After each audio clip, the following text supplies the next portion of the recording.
Okay, well, it's being recorded, so go ahead and start. Good morning, everybody. I'm James McEwen from the Colville Tribe in Washington State. I'm the president of Northwest IEC, your delegate to the IEC board. As we normally do, I'd like to start the meeting out with a prayer and a call on my sister, Catherine Menthorn, to say a prayer for us. Please. Good morning, everyone. As James mentioned, my name is Catherine Menthorn. I'm a member of the Confederated Tribes of Umatilla, and we'll start our meeting out with a blessing. Heavenly Father, we give you thanks. We give you all the honor and glory. We thank you for bringing us together today. We pray that you watch over each and every one of us and our families. Continue to bless us, keep us safe, keep us healthy. And Lord, we pray that our presentations here reach our intended audience, that we help our people, that all the information, everything that we bring to them can help them have a better, healthier, safer life. We pray that you watch over us and that you help us to perform to the best of our abilities, and the words that we speak come from the heart and get to the people that need this information. Heavenly Father, we pray that you watch over us, keep us safe. Be with us, guide our words. Lord, we ask that you hear our prayers in the mighty name of Jesus Christ. Amen. Amen. Thank you, Catherine. Few things I need to touch on here. One is thank the crew that's put this meeting together. If it was up to me, we wouldn't have a meeting because I don't know all about all this here, Zoom or whatever it is. So thank the crew from the bottom of my heart. Without you guys, it would not have happened. And if I start mentioning names, I'll forget one and I'll feel bad. So I'm not going to mention names. I hope you all look at the names in this, whatever we have on here, and think about thanking them. Well, also, I've got to say a little bit about, we're going to have a caucus meeting as soon as the meeting's over tomorrow afternoon. It's really important that all the tribes attend, or whoever wants to attend, so we can get the issues that we want to take to the national board in December and give us marching orders. So I sure hope you can join the caucus. And while you're joining the caucus or wanting to think about things, I want to ask you, do you think the IEC is going in the right direction? Give us a report card. Let us know. Let me know if we're going in the right direction or not. Okay? That's about all the good things I have to say. And so I'm going to turn this over to Mike Schoenberg and Catherine Menthorn to host this thing. There you go, Catherine. Oh, Mike, you there?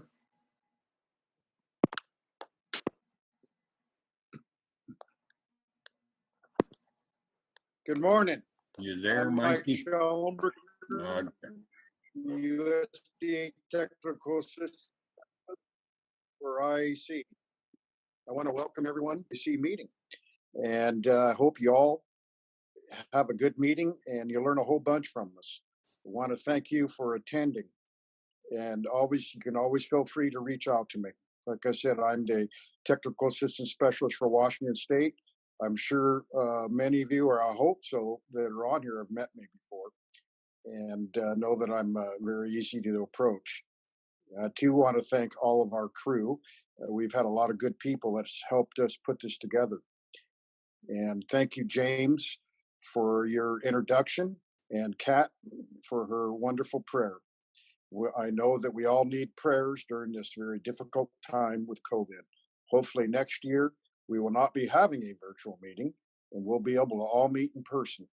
Thank you very much.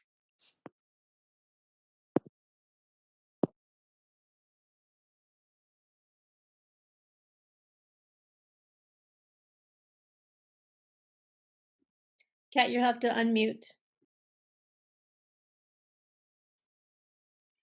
Good morning. My name is Catherine Minthorn. I'm a member of the Confederated Tribes of the Umatilla Indian Reservation. I'm the Technical Assistant Specialist for Oregon and Idaho tribes.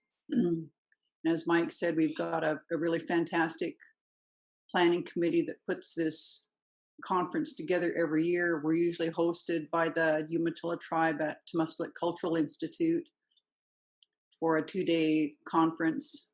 And we didn't want our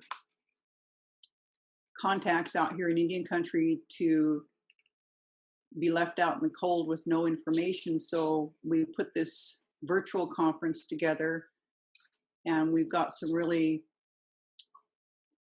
good information coming out. And we hope that you stick with us for the 2 days. And as you saw in your registration form, we'll be sending out T-shirts to every registrant for this conference. And want to welcome you and thank you for attending and being part of this conference. If you have any questions, Mike and I are available by telephone. Our information is up on the website. I'm available at Catherine, Katherine, at indianag.org or 541-969-4685.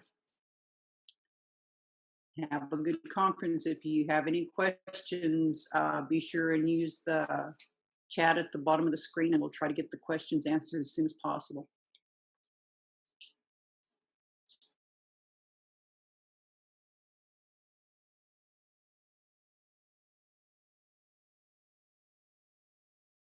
You want to introduce the first speaker, Kat?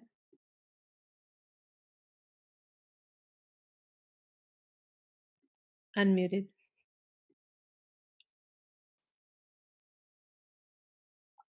I have to pull it up on my screen. Can you go ahead and start the first one? Yep, go ahead. Just want to introduce, if you want to just talk about that. Okay, Robert Compton is the rangeland specialist for the Portland area office, Bureau of Indian Affairs, and his presentation will be on how to amend your lease if you want to use cover crops or to flash graze your, and this is really more specific for wheat crops. The wheat fields out here in the Pacific Northwest, they're planted every other year. And so 1 year they're in crop and then the next year they're in fallow. They call it fallow. But every spring, you know, especially out here in the Northwest, the volunteer wheat looks sometimes as good as a crop. And our tribal members, with their land sitting there like that, they call it flash grazing it. You would have to put up a temporary fence around those fields, and a lot of places have to haul the water in, but it would ensure that you would have a income off of that piece of land every year instead of every other year. And then with the cover crops planted in the fall, it enhances your land and makes your land healthier and causes restoration. But we've got a series of presentations that address all of those things. So this is Robert Compton's presentation. Hello, my name is Robert Compton. I'm from the Eastern Shoshone tribe from the Wind River Indian Reservation in Wyoming. I'm currently the Bureau of Indian Affairs Northwest Region Rangeland Management Specialist here in Portland. Before I begin my presentation, I wanted to, during these challenging times, I'm looking forward to once again to see all of you guys in the field doing great things in range, ag, and not just weeds. But until then, I wish for all of you and your family to be strong and continue to move forward in a positive direction of helping each other during these challenging times.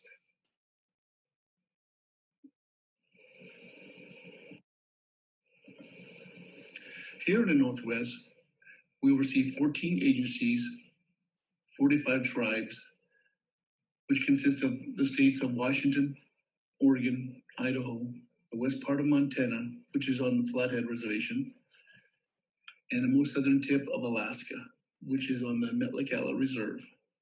Out of these 45 tribes, we have 7 tribes that would be considered rangelands: the Colvilles, Flatheads, Fort Hall, Spokane, Umatilla, Warm Springs, and the Yakima Reservation.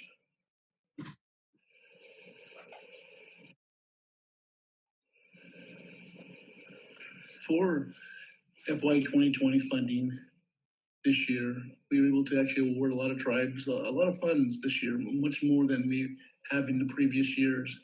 These funds I will be discussing will be the non-recurring funds. For the first one, we got invasive species, the one that's geared towards the aquatic invasive species, the non-ag. We awarded this year 10 tribes, the sum of $794,329 to treat and manage the invasive species that was identified in their proposals. And the other pot of money, which is also invasive species, but more for the terrestrial side, the ag side, we awarded 12 tribes, sum of $643,000.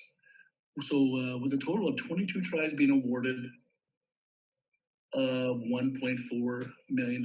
So that was a huge increase compared to the last couple of years since I've been here in the Northwest.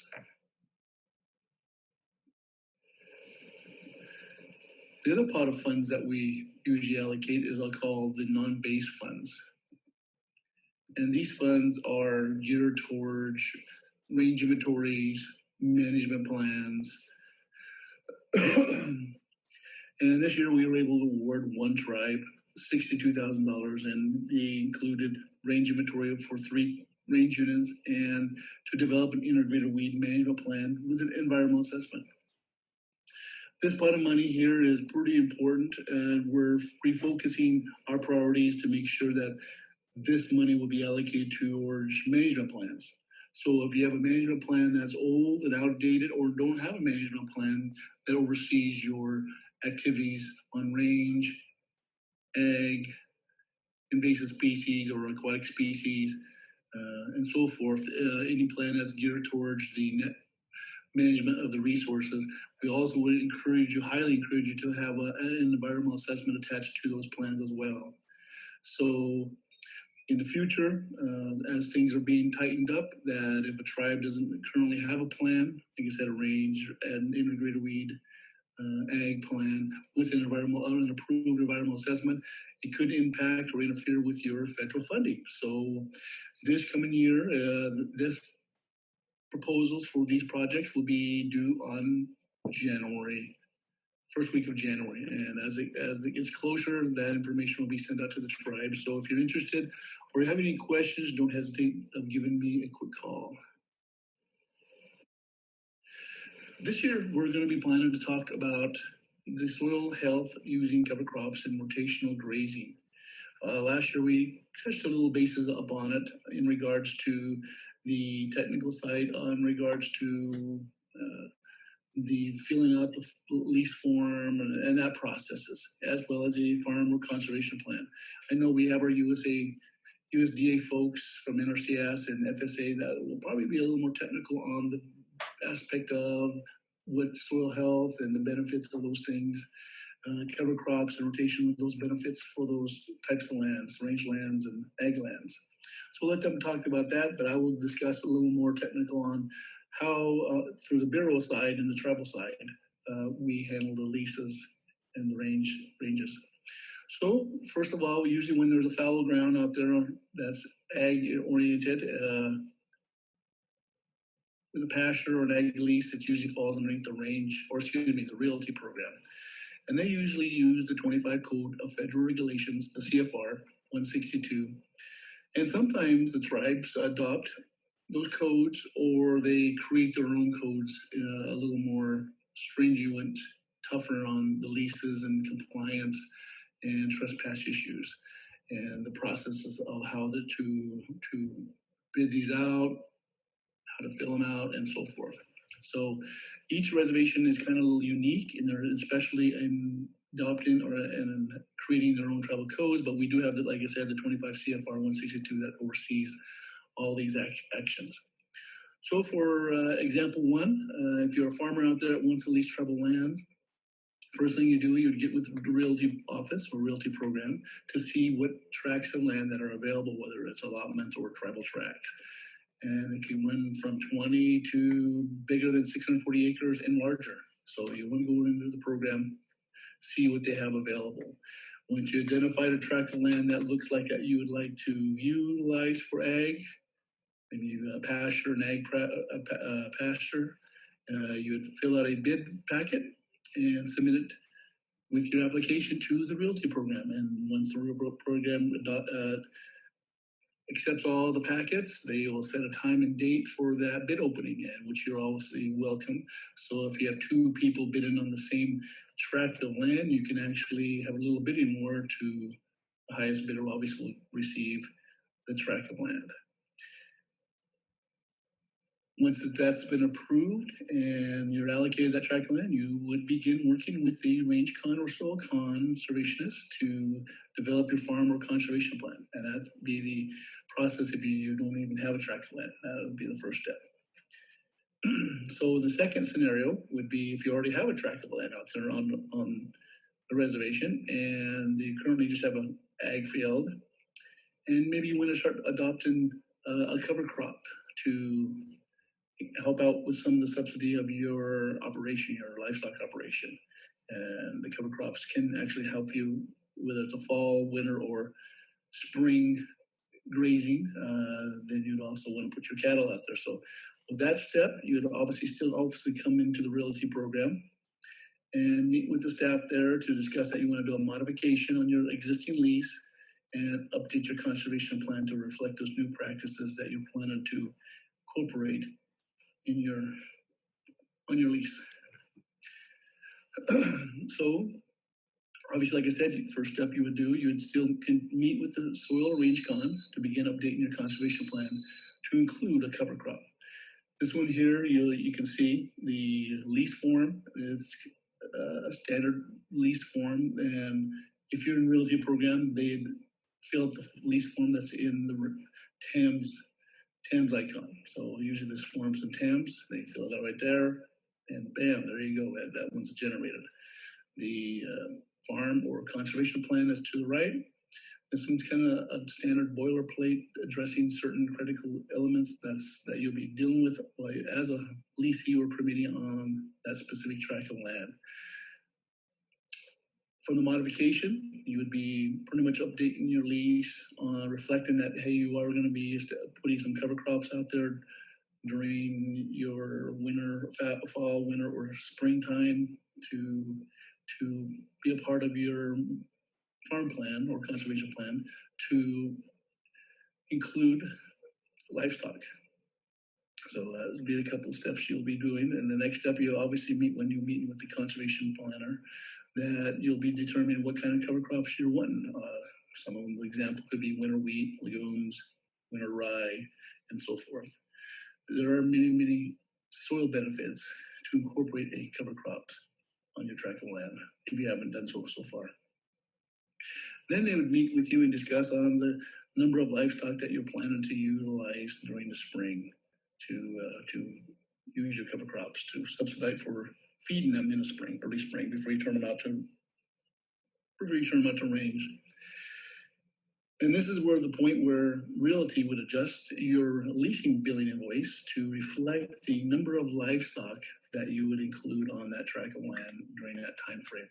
And you'd be, once all your conservation plan's been approved and updated, as well as you sign your modification, you'd obviously return it all back to the realty program, in which they would have the superintendent re-sign the lease for your approval, and then you would move forward with that practice. And always remember to continue to keep your realty range con incorporated in your practices to keep them alert with the goods and the bads, what's going on out there on the ground. And if it didn't work, let them know so we could try the other strategies of keeping, improving those tracts of land.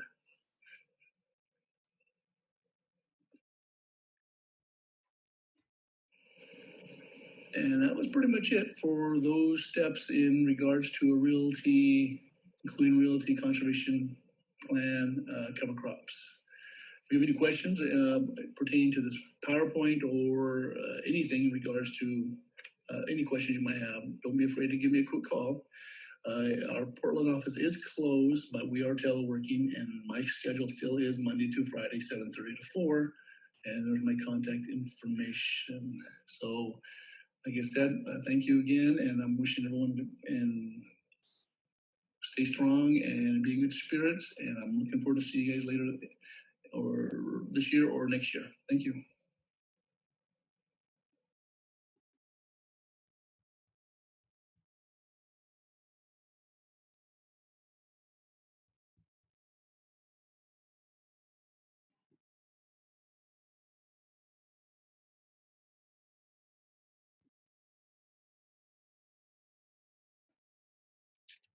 Hey, Kat, are you there?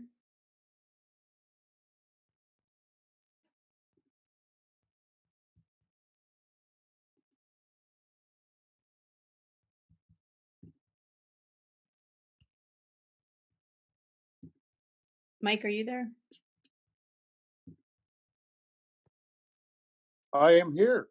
I am as well. I'm going to hop on and introduce myself just so. My name is Danita Fisher, and I am the Director of Finance and Operations with the Intertribal Agriculture Council, and I'm just behind the scenes just hosting the event. And so if you have any questions, you can pop the questions down into the chat box or the question and answer box. The entire webinar is being recorded, and we will share the recordings at the end of the conference with everybody. So if you have any questions, just pop on the question on the bottom, and I'm trying to be responsive on those. So Okay, our next presentation is Soil and Health at Work in Oregon's Harshest Climate, being presented by Wallowa County producers involved in NRCS Health Initiative. So it's an NRCS presentation.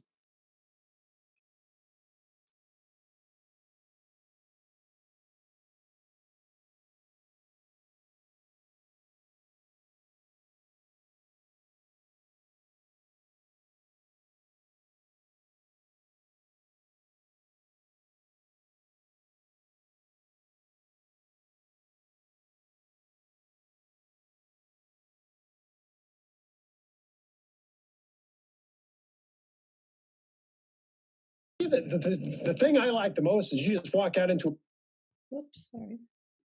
a bare field of peas or lentils and nothing really growing there in October, and you walk out into there and there's oats that are up, above your knee, and peas and lentils and fun brassicas, and you're actually out there at the end of October, you're picking peas and eating peas, which to me I thought was impossible. How would you have edible food crops growing at 4,000 feet in October in Northeast Oregon? Was like, if somebody would have told me that 10 years ago, I would have told them they were idiots.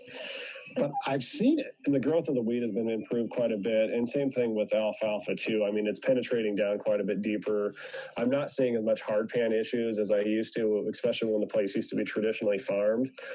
We've gotten rid of a lot of the hard panning with that, especially on our hay rotations. And the cover cropping with the tillage radishes and the turnips, it really just breaks apart and really it makes the soil really easy to work with the next spring.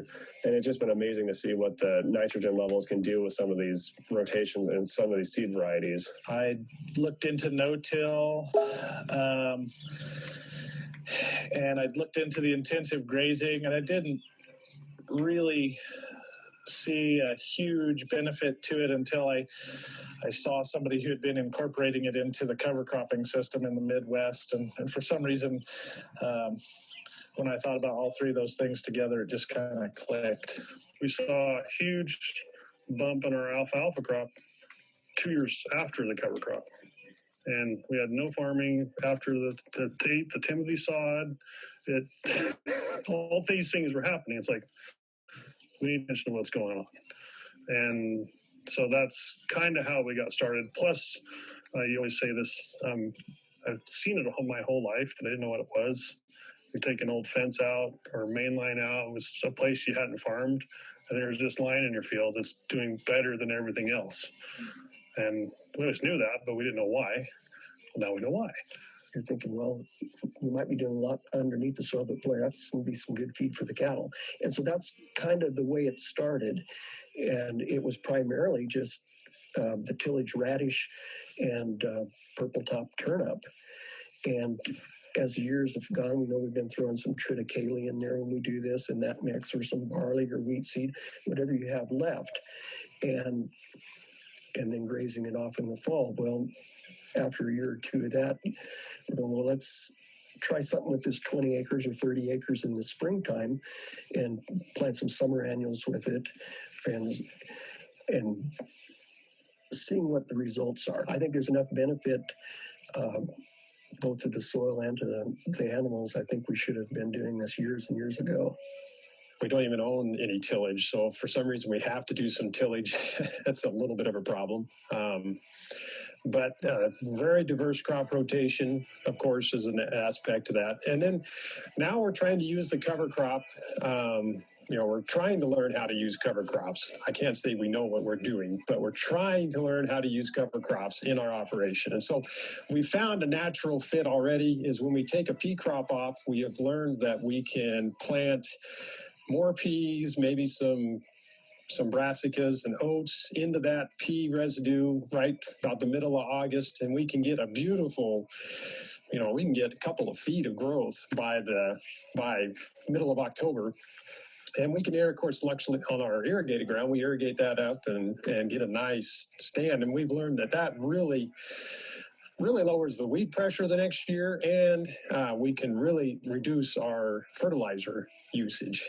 So it's been very beneficial in that area. And then we've learned that our climate is so short here that we can't really seed much for cover crops and get any kind of growth after middle of August. So we've learned to just start raising relay crops. And so we will go in, if it's a real heavy residue situation, we'll heavy harrow a field. But then if it's not a heavy residue, we'll just irrigate those fields up real quick and just irrigate up whatever's there, the wheat or the barley or whatever, and have a relay crop. We kind of picked a different mix with triticale clover and Austrian winter peas. And I also did a corn and clover mix on another field. And that year we saw almost 2.5 pounds of weight gain a day on the yearling calves. So it was really interesting to see how well they responded to the different mixes. And again, it's still just a learning process. We're such high elevation that we don't know what's going to work. Sometimes you just have to kind of experiment and see what works. I have moisture probes in every one of the fields that I've been experimenting on. And I did one year where I harvested a wheat crop, and the other field was doing a cover crop. And I tracked their moisture all winter, and the cover crop field retained a lot more of the winter moisture the next spring than the wheat crop did. And the wheat crop, that field I had to irrigate a lot earlier and more often than the field that had the cover crops on. And it was amazing to see how much soil or moisture retention it had throughout the winters. It's just a big equation with infinite variables. So whether we pull our nutrients from a petroleum product that was pulled out of the ground in North Dakota and then shipped to a plant and made into, broke down into its basic elements and pearlized and put on a truck and brought here. And, the question is, how efficient of a use of our resources is that? And so if we can do that ourselves, and maybe at the cost of our cash flow a little bit, if we can drop our expenses in a manner to match, we're really, as producers, we're putting more of our system of life and production and management into our own hands. And it's tough. You got $5 or $6 wheat, and we graze 100 bushels to the acre around here. Well, the seed guy wants his cut, and the equipment guy's got to have his cut, and the banker's got to have some interest to justify loaning you the money, and the chemical guy gets a cut, and the fertilizer guy gets a cut, and by the time everybody takes their little percentage and they're in business on margins. As their costs fluctuate, they just change their margins.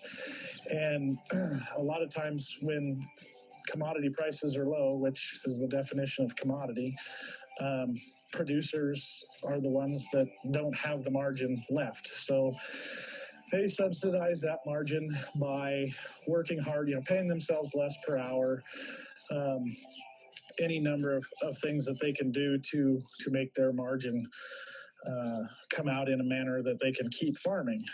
And I think this system puts more of those elements back under their management and control. We farmed for the neighbor. So we planted our alfalfa on the cover crop, and we planted his alfalfa conventionally. We did everything the same farming, same irrigation, same seeding rate, same everything, same time. We were 1.6 tons more on our new seeding alfalfa than his. So that's a number that I can work with. And the crop was very uniform. I mean, it all was the same. The other one was spotty and stuff. So definite difference. And that's the second time we've seen that. So we can quantify that that's there. It's helping. We're producing a lot of forage or living matter without any chemical input, and that's pretty interesting. I'd like to see the soil improve enough that we don't have to use anything but manure for fertilizer. Go back to the early 1900s. Well, the challenge is knowing what to plant. Because for us, since we're already a very diverse operation, I can't just I'm going to throw tillage radish out here. Well, if I throw tillage radish out there, that's going to mess up my mustard crop or my canola crop I'm going to grow the next year. Or if I grow some wheat out here, I'm not going to be able to grow wheat. That's going to, bring in some different, soil-related issues. So trying to find crops that I can grow that are not going to mess up my rotation is a constant battle. I guess finding appropriate places to throw it in has been the challenge. I think whenever we're getting ready to tear out a Timothy field, it's nice to, be able to plant it in the Timothy sod and have it really broken up by the next spring. And that's absolutely a place where we can fit it in at. I think as far as doing a full season cover crop, I think if you're going to do it, you have to use your own yearlings. It's hard to contract it out because it's tougher to pencil out because, they still, if it's someone else's cattle, they still have to make sure that their margins work.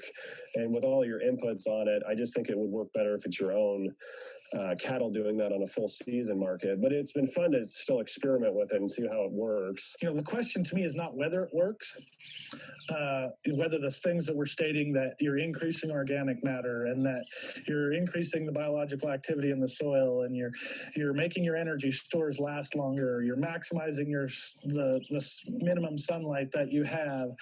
I don't think it's a question whether anything of those things are true or not. It's just a question of how to make money at it. And, fortunately, wheat has been at such a low price lately that the opportunity cost of trying it is very minimal because, if you decrease your expenses dramatically, then you decrease your risk. And so I'm probably not making any more money than I would on an average wheat crop with this nutrient cycling today.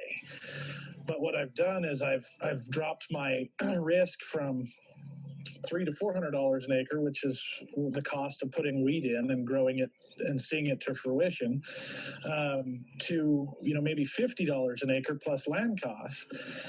And I'm really I'm really only breaking even, but that's all. With wheat, I would be breaking even to losing money, and I would be detracting from soil health. I mean, we spent a lot of money on seed that didn't grow, but we've always had seed that did grow. We've had stuff that didn't grow as good. We've had, I guess the only failure I've had is when I didn't terminate the previous cover crop to plant the new cover crop. That's really the only failure. Start experimenting on a little bit. I mean, I don't know of any operation that can't afford to take a 20-acre field or 40-acre field and just start doing anything. And you're going to have to learn because every ranch is so different. Your situation is different. You don't know what your tolerance to risk is compared to what my tolerance or another producer's tolerance is. So you gotta find out what your area you're willing to experiment in and start doing it, because you can't wait to find out what somebody else is saying. Oh yeah, this is going to work. Well, you know, I watch Gabe Brown videos all the time, and I have not been able to do what he comes up with very successfully yet. So, and I've been doing this for 6 or 7 years. So, you just got to get started with whatever you're comfortable with and try that. Just keep trying to find the place where it makes the most sense to fit in.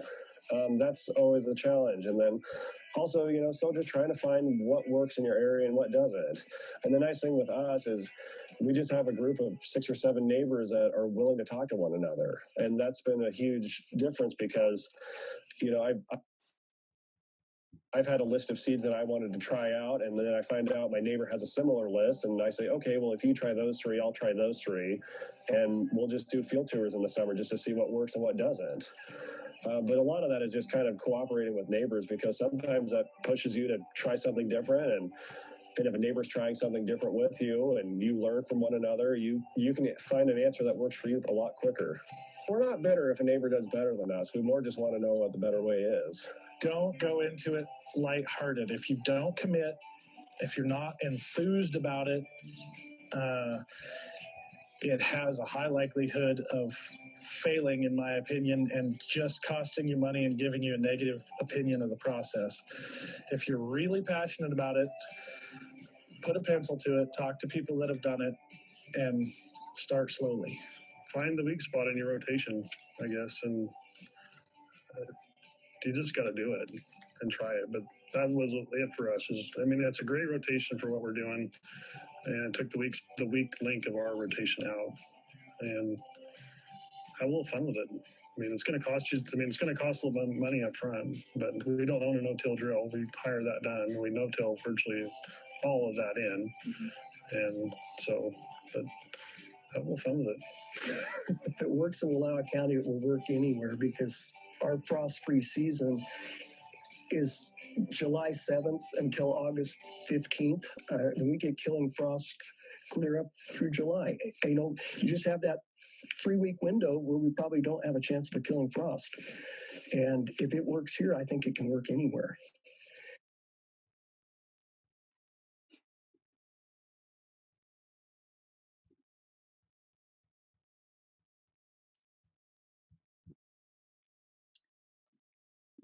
Thank you. And our next presentation will be Soil Health at Work in Oregon, or no, it's Cover Crops on Dryland Wheat, Challenge Accepted, with Noah Williams, a producer, and Garrick Duck, soil conservationist with Natural Resource Conservation Services.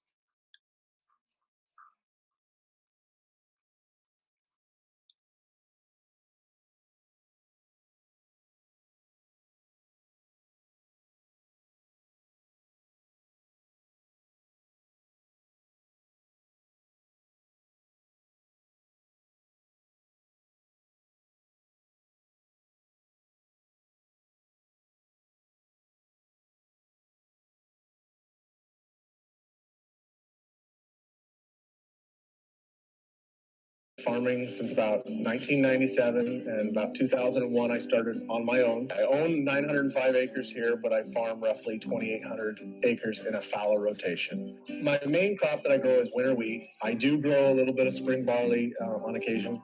Really like the conservation side of the farming. I've really gotten more interested in it over the years, especially as I get older and I think of what I need to do to hand this down to the next generation. I don't want everything depleted. I want things sustainable, and I know it can be done. And I know with the cover cropping, I've been told it can't work in our area, but I believe it can. It's just, we're not going to be able to do it how the Midwest does it. We're in a different rainfall area. We get our rains in the wintertime. It is possible for us to do it. It's just we have to change our mindset. We have to look put maybe some blinders on, not listen to the naysayers, and just do it and try to find out what works for us. We're working with Noah Williams on all kinds of conservation projects, but particularly ones that involve soil health. And some of the things that Noah Williams has been particularly interested in is implementing cover crops on his operation. I helped Noah to install the sensors in his project. We have one set of sensors in the cover crop and one set of sensors in the chemical fallow so that we can compare our results of soil moisture between the two different trials. I always like being told I can't do something because that gives me determination enough to prove people wrong. So by using the soil moisture sensors, I can prove that it doesn't take all the moisture out of the ground. The expectation is that we'll gain a better insight about what's going on in the soil, specifically about what's going on in the soil during fallow and during cover crops. The information that we need to know is, can we effectively use cover crops as a replacement of fallow in our cropping rotation? And if so, when do we need to terminate cover crops so that we don't inhibit our yield potential for the consequent cash crop? I think managing the cover crops with cows is probably the best way to do it because you're able to get nutrients, fertilization from the cattle. When the control and the cover crop, we knew exactly when they were almost identical. And what we're already seeing is every time we got a rain event, the cover crop actually picked up moisture in the deep root zone where the control does not. The control never picks up moisture in the 2-foot zone. And in 2 feet, that's your battery. That's where you're storing. But every time we have a stress event, the control doesn't handle the stress and the cover crop handles the stress. To me, that's a win. I think, okay, I'm changing things. I'm actually changing the normality of how we usually have seen things. If I wouldn't have had a cover crop there, the whole field would have stressed. Now that I had a cover crop there, that ground is healthier. It's able to let the roots handle the stress, and it's probably retain more moisture over the wintertime. There is basically cattle underneath the ground. That's the mycorrhizal fungi. There would be like a herd of cattle underneath the ground, but you got to feed them. If you don't feed them, they're not going to make anything for you under the ground. By doing this, I'm learning something. I have numbers. I can tweak it. I went too long with this cover crop. Okay, I went too short. You've always got to play with it because you got to play with it with Mother Nature, because if it doesn't rain, then you got to cut it short. If it rains a lot, I can extend that out a little bit longer because I can keep that root growing in the ground and keep the soil healthy. I didn't spend any money on fertilizer. Yeah, it cost me $23, $25 an acre to seed it, but I didn't spend any money on fertilizer. I didn't lose any money. And as long as my yield isn't just horrible, I made money. Because that's the thing with the cover crops you got to look at. It's not short-term gain, it's long-term gain. If it takes me 10 years worth of cover crops and I can farm for 20 years longer without depleting my soils, that's benefit to me. That to me is money.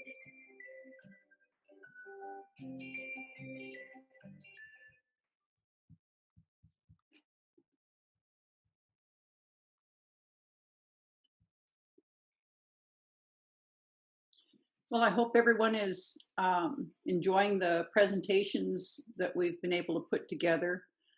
I would like the rest of the planning committee to introduce themselves. You've met Mike Schellenberger and James McEwen. The rest of the planning committee is online with us as well. And I'd like to have Kathy Fergie, Linda McLean, Robin Slate, and Matthew do a short introduction of themselves. You guys haven't stepped away from your computers. Have at it. Sure, I'll go first. Good morning, everyone. My name is Matthew Danette Klomp from Shiprock, New Mexico. I work for the IAC as a Navajo Region Technical Assistant Specialist. It's a pleasure to have you all here today. Don't mind the Windex there behind me. I've been swatting flies all morning that have made their way into the house because it's getting cold down here finally, which is great. But Anyway, glad to see you all here and look forward to having a great conference. Thank you.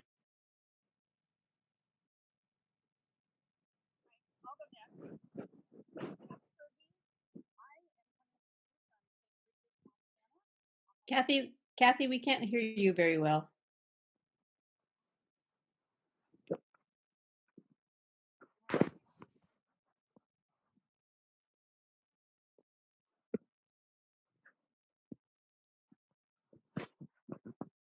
Can you hear me better? A little bit, yeah. Hi, this is Kathy Fergie. I'm with Oregon NRCS as a tribal liaison, and I am coming to you from St. Regis, Montana. Taking a long weekend.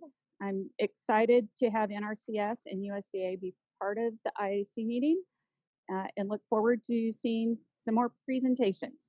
Thanks.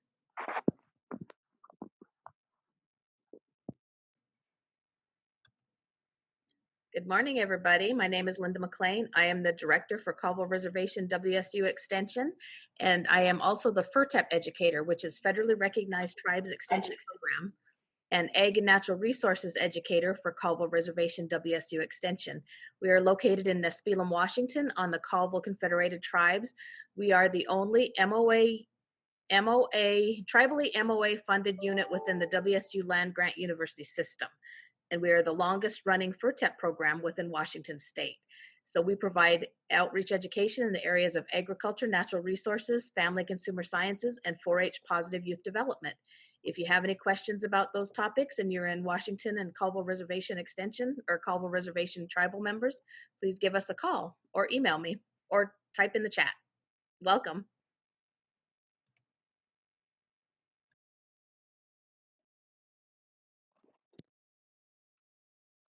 I think I'm probably the last one to introduce myself. I am Robin Slate. I am the state tribal liaison with the Natural Resources Conservation Service in Washington state.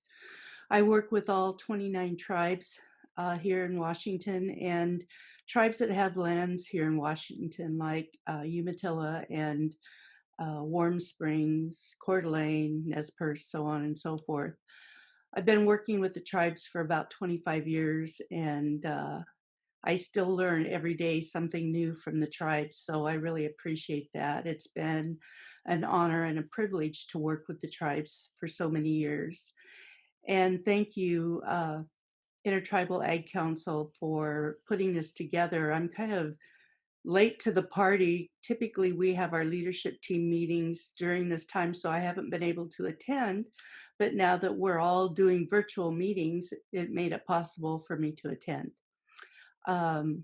Please feel free to reach out to me. I believe we have the contact information that will be included at a little later time.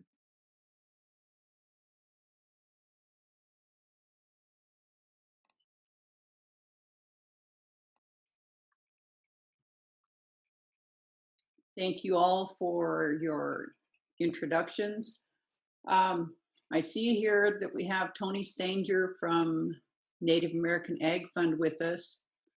Tony, are you ready to do a presentation? We could pop you in here between, we've got one more cover crop presentation to do, or we can go with Tony since she's online with us. Yeah, I'm ready. Okay.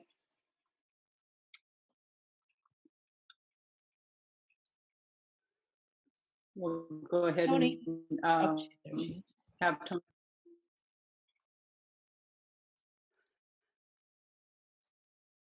Hold on. Technical difficulties.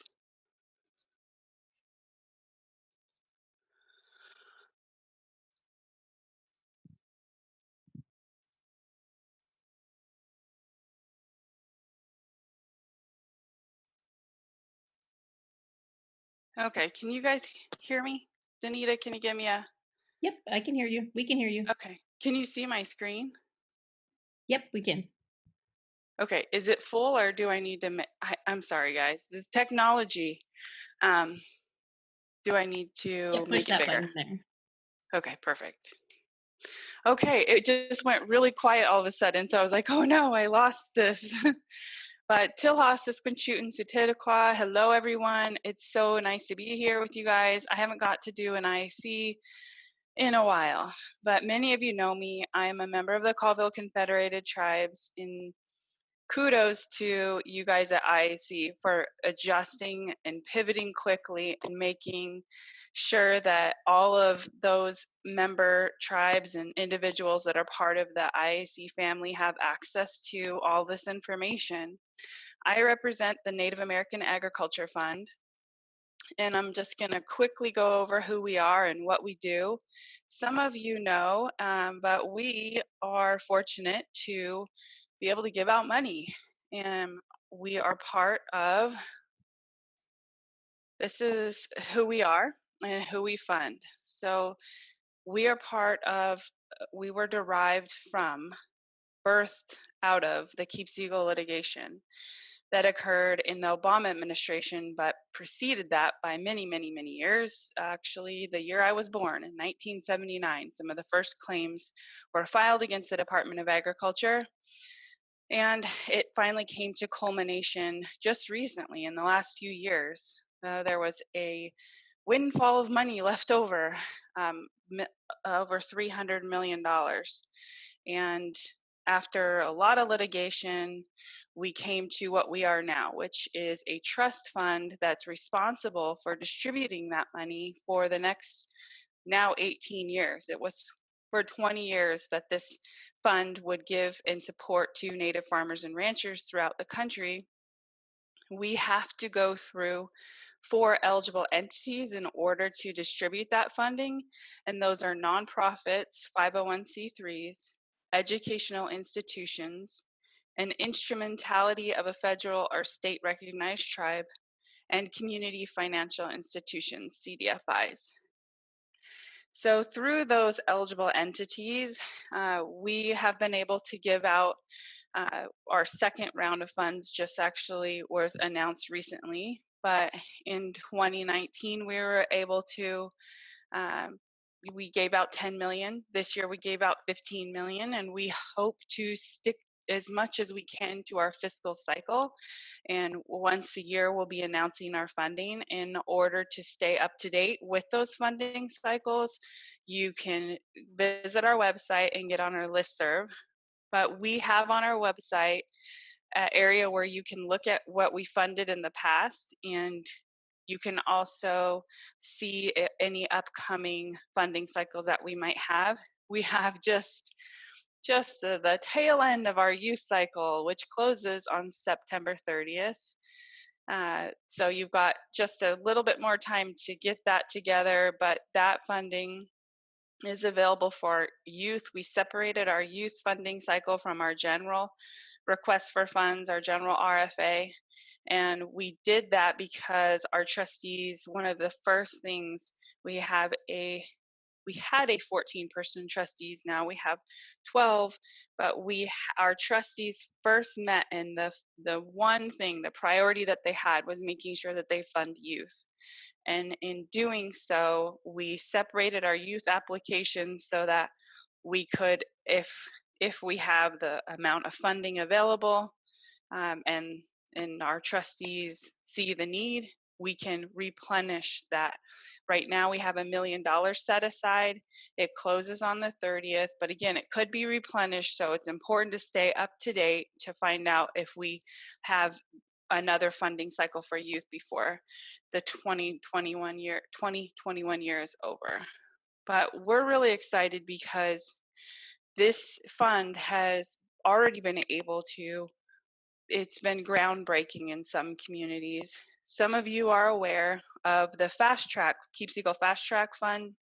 That was also part of the original Cypre provision of the Keep Siegel settlement, which went to some really great nonprofits, including IAC.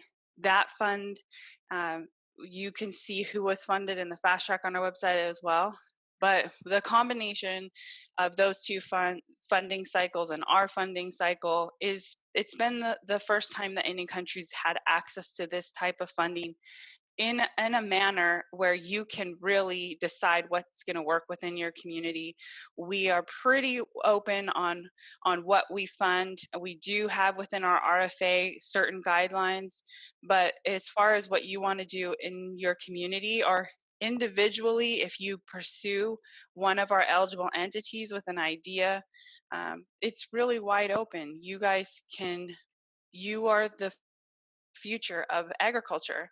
And also our fund, it doesn't just fund, people get this idea of what is agriculture, but we're really broad. Harvesters are also included, fisher people are included.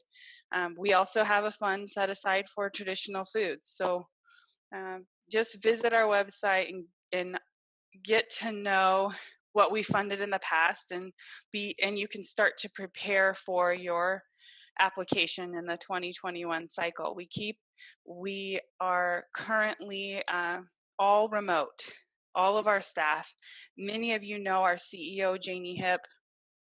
She has been an advocate for Indian country and agriculture for a very long time. I won't say how many years, but she's amazing. She is a champion for Native American agriculture, and some of you will laugh when I say this, when I say writ large, because that's one of the things that she says often. But we really want to make sure that the direction that we move as a nonprofit is in line with what the needs are within Indian country. So when you go to our website, we have a survey button.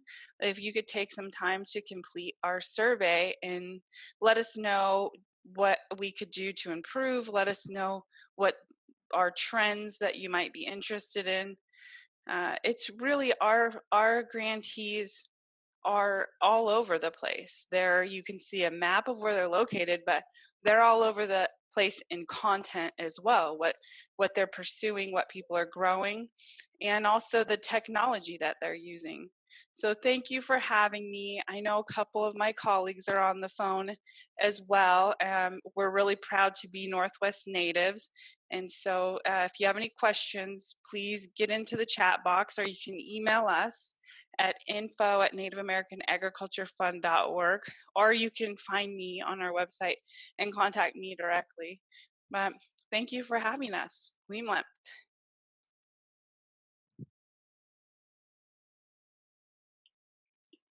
Do we have any questions for Tony? If you've got any, you can put them there in the chat box, or as she mentioned, you can contact her directly. Thank you, Tony. That was a great presentation. Thank you for being here with us.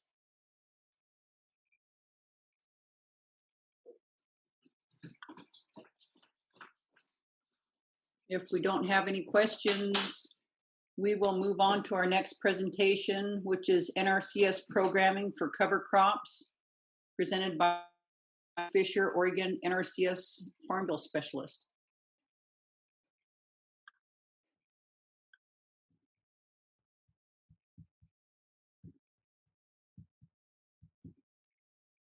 Hello, my name is Amy Fisher, and I'm part of the programs team at the Oregon State Office. Today, I'm briefly going to go over how NRCS can use their programs to help you address soil health. As many of you know, we have multiple programs available to our clients, many of which have a soil health component. However, today I'm just going to talk about our two most popular programs. These programs are available in every county across the country, and that is our Environmental Quality Incentive Program, referred to as EQIP, and our Conservation Stewardship Program, called CSP. So the first thing we do when determining which program is going to be the best fit for one of our clients is assess resource concerns. And you can see when we're looking at soil quality, we're looking at many of the components of soil health, such as compaction, organic matter depletion, soil organism habitat loss, and aggregate instability. And once we've assessed these resource concerns, we can then determine whether EQIP is the right fit and which practices in EQIP would make the most sense to meet your goals. So as you can see from many of the practices that I've listed, this is not an inclusive list, this is just some of our most popular practices. A lot of these are going to address different components of soil health. So you have your 5 principles, which is keep it covered, and that can be mulching or conservation cover or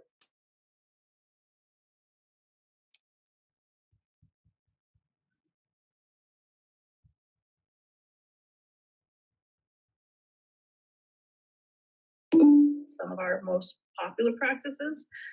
A lot of these are going to address different components of soil health.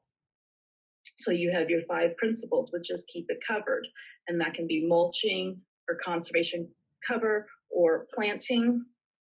You have minimizing disturbance, which can include moving to a reduced tillage system or even a no-till system.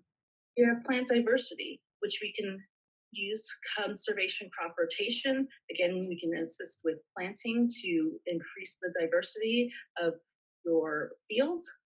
For living roots, we have cover crop, which is one of our biggest practices, keeping the soil something living there all year long, not just when the cash crop is growing.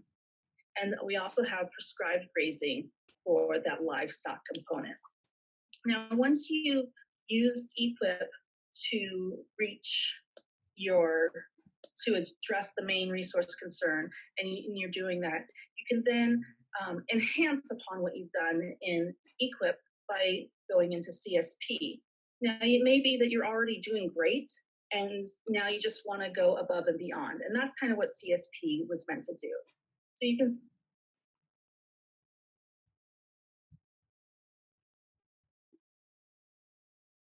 EQIP to address the main resource concern, and you're doing that, you can then enhance upon what you've done in EQIP by going into CSP. Now, it may be that you're already doing great, and now you just want to go above and beyond. And that's kind of what CSP was meant to do. So you can see there's just a couple of the practices I pulled out, or enhancements I pulled out, and they're based on the practices. So you see there's crop rotation, but this one's soil health crop rotation. And then there's using your no-till system to then increase soil health and organic matter content. Using multi-species cover crops to improve soil health and increase organic matter instead of just using a single species to keep the ground covered. We have multiple enhancements that are available under our CSP program. And they're all enhancements, enhancing upon the practices that were already completed in EQIP. So these are just a quick overview of some of the practices that are available, some of the enhancements that are available to help you improve the soil health and meet your soil health goals on your property. While these programs are available across the country, each office in each state is a little bit different. So if you have any questions about how you might fit into these programs and what's available in your area, please reach out to your local field office. Thank you, and enjoy the rest of your meeting.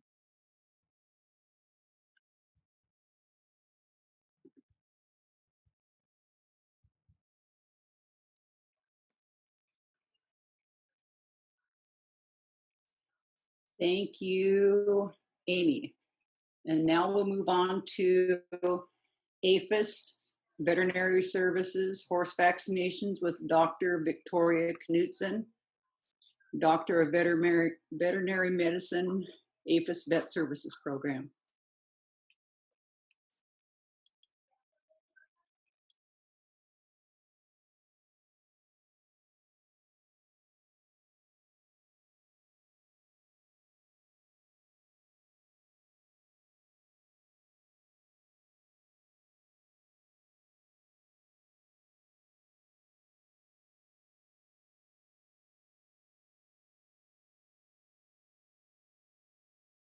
APHIS Veterinary Services in Oregon, and I've been invited to speak today by Catherine Minthorn.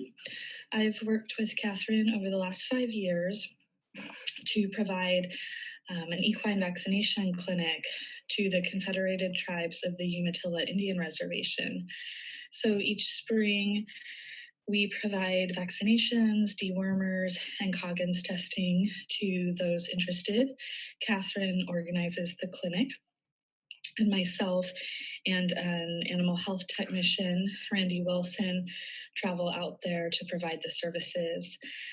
I also work in conjunction with the Washington State Veterinary Services Office. So in some years, if I haven't been able to attend, either one of my colleagues in Oregon or Washington will fill in and provide those services. We have veterinary medical officers in Salem, Oregon, Klamath Falls, Walla Walla, Washington, Yakima, Spokane, and then two other veterinary medical officers on the west side of Washington also, as well as a couple technicians. And we all work together as a team to provide these services. In addition to the Umatilla tribe, we've been providing a similar service to the Confederated Tribes of the Warm Springs Reservation by providing an annual equine vaccination clinic and an annual brucellosis vaccination clinic for the livestock out there. I've been with the agency for about 5 years providing these services, but my predecessors have been doing this for, I believe, 7 or 8 years with Umatilla and 14 years for Warm Springs. So we really value these relationships that we've been able to build and enjoy the work with the animals and the people that we've been able to meet through these services. So I can hope that we can continue on with this work each year. Hopefully COVID doesn't prevent our next clinic in the spring. And I, again, thank you for inviting me to speak at your conference and give a short introduction about our agency. If you have any questions, feel free to email me. My email is victoria.l.knutson, which is spelled KNUTSON @usda.gov. And I would be happy to provide some information or connect with you. Thank you.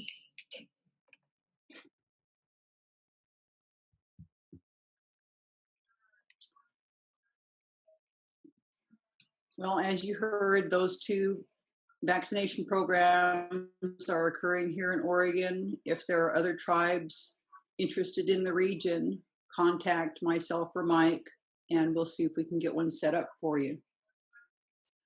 Our next presentation is Oregon NRCS Conservation Programming Meets Tribes' Cultural and Natural Resource Needs. This presentation comes from Ron Alvarado, Oregon NRCS State Conservationist, and Kathy Fergie, Oregon NRCS Tribal Liaison. Take it away, Kathy.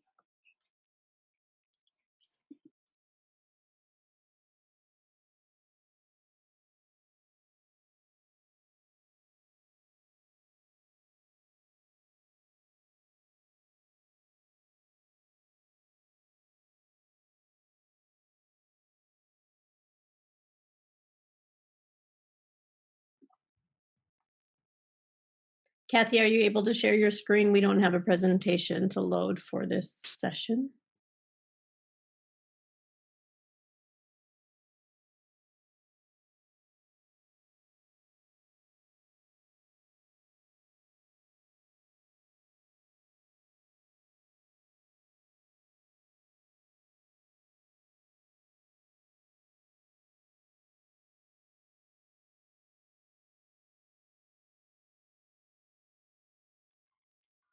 Well, as Kathy mentioned, she's on the road out in Montana.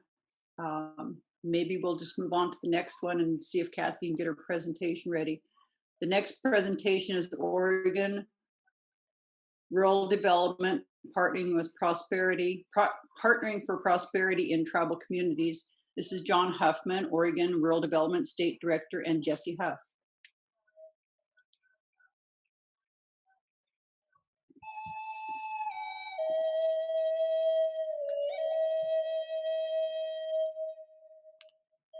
Greetings, and thank you for inviting us to join you for this meeting. I'm John Huffman, the Oregon State Director for USDA Rural Development. Our agency has successfully collaborated with tribes for decades, and we are always looking to improve and build upon that history. With a portfolio of more than $213 billion invested in rural areas nationwide, we are well suited and honored to assist in fulfilling our commitment of support to tribal communities. What follows is a brief overview of our financial programs we have available to support American Indians and Alaska Natives. Please don't hesitate to contact us with any questions or to discuss your needs and plan your next project. Rural communities are at the heart of the agriculture industry, and at USDA Rural Development, we are dedicated to improving the quality of life and economy in rural America. This includes working to increase investments throughout Indian country. We are collaborating and partnering with tribes to improve prosperity for Native families, businesses, and communities. Rural Development is a mission area comprised of 3 USDA agencies: the Rural Housing Service, the Rural Utilities Service, and the Rural Business and Cooperative Service. In all, we administer more than 50 programs that provide financing and technical assistance to support economic development, affordable housing, broadband expansion, water and wastewater infrastructure, business development, electric infrastructure, and essential community facilities like hospitals and schools for rural and Native communities. In terms of agriculture, our programs can help create food hubs and bolster the regional food supply chain, provide technical assistance and training to agricultural producers, help farmers, ranchers, and fishers develop and market new products, and assist ag producers with the adoption of renewable energy. USDA Rural Development and our programs are unique compared to many federal agencies that tribes more frequently use. Rural Development functions like a development bank, providing a majority of our program support through direct and guaranteed loans. A small proportion of our support is provided through grants and technical assistance, which are prioritized for projects in areas with the greatest need. We strive to partner with tribes to meet their current development needs in concert with partners in other federal agencies, lenders, and the broader rural and tribal development finance community. We are committed to tribal-led community and economic development that respects tribal sovereignty and honors tribal self-determination to meet the needs of current and future generations. Between 2001 and 2018, Rural Development invested approximately $6.2 billion in Indian country and Alaska. This includes $3 billion for housing and community facilities, $2.8 billion for utilities, and $415 million for businesses and cooperatives. We have experience financing projects alongside tribes and tribal members with unique regulatory, legal, financial, and land tenure situations, including securing debt with the various collateral options for projects on trust lands and utilizing various revenue streams for security and debt repayment, delivering programs within the framework of unique tribal ordinances, legal structures, and court jurisdictions that impact business, utility, and housing development, including commercial, foreclosure, and eviction codes, as well as utilizing land leases and leasehold mortgages to secure debt, and investing in and collaborating with Native community development financial institutions and other intermediary organizations to increase access to capital and technical assistance. We stand ready to partner with your tribe so it can continue to be a vibrant, welcoming home for the next generation.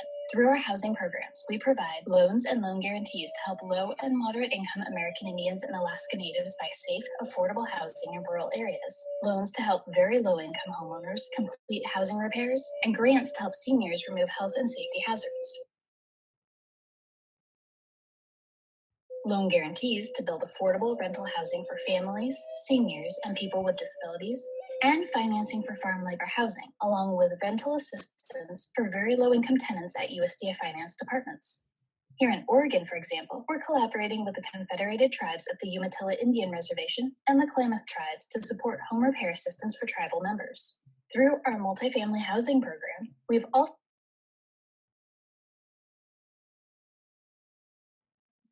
helped the Klamath Tribes build an apartment complex for low-income seniors. We have flexible, inexpensive financing tools available to improve your tribal community. We can help you build or improve community gardens, food distribution centers, and food banks, child, youth, and senior care centers, fire, police, and emergency service facilities, hospitals, clinics, and drug treatment centers, schools, and libraries, tribal administration buildings, community centers, and more. We are proud to have helped finance the state-of-the-art Warm Springs Academy, which enables students to remain on the Confederate Tribes of the Warm Springs Indian Reservation for their education through the 8th grade.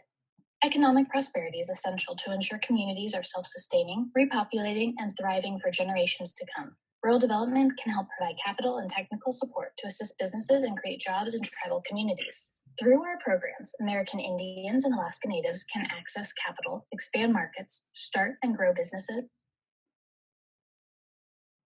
support tribal workforce development, improve food production and distribution, develop regional food systems, support the development of cooperatives, and adopt renewable energy and energy efficiency measures. The Rural Business Development Grant Program, in particular, includes a Native American set-aside, ensuring a proportion of the program's funds are invested in tribal communities each year. This program supports targeted technical assistance, training, and other activities, leading to the development or expansion of small and emerging businesses in rural areas. It can be used to improve regional food systems, create food hubs, and develop food incubators. Last year, for example, we provided financing through the Rural Business Development Program to provide legal assistance and training to Native businesses in the Pacific Northwest, support economic development and agricultural production for the Burns Paiute Indian Reservation, and create a life skills and food preservation incubator that will help develop small business opportunities for the Klamath tribes. We also offer value-added producer grants to help ag producers develop and market new products, and an Agricultural Innovation Center program to support technical assistance and business development assistance for ag producers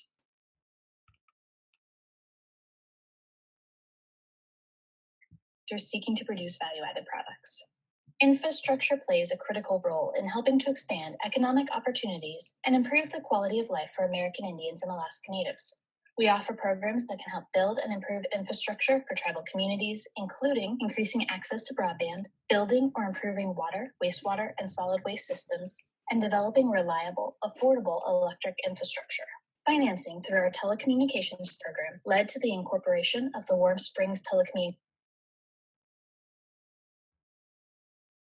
Company, which provides broadband service to the 644,000-acre reservation and is the 9th tribally owned telecommunications company in the United States. Rural development can help you explore opportunities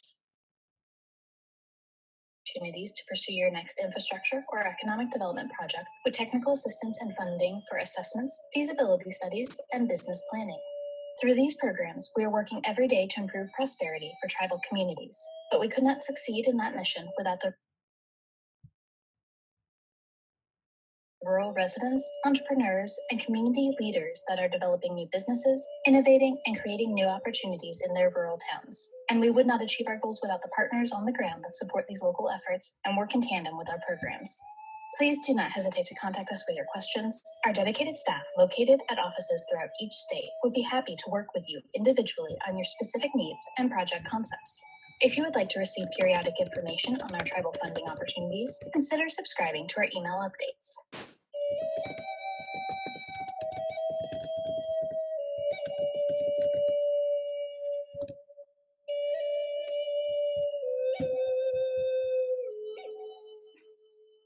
Hello, my name is Jessie Huff. Thank you for having me here today, and thank you for learning more about RD programs. I'm the Oregon Tribal Coordinator for USDA Rural Development. I'm also the Energy Coordinator. I just moved to Oregon from Alaska, where I was the Energy Coordinator and worked with a lot of tribes. One program in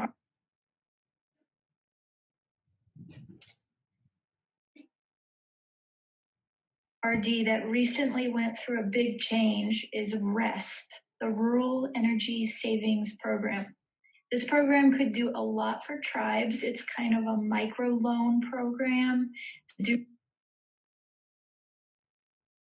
renewable energy and energy efficiency. So that's really exciting.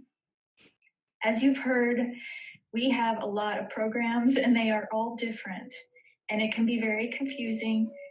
please reach out to me if you're interested in talking about our programs, and I can help you narrow down eligibility and which one would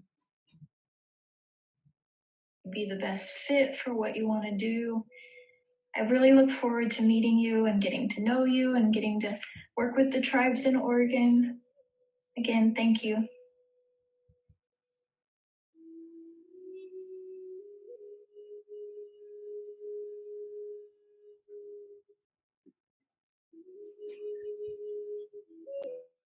What a great presentation. I believe Jessie is online with us.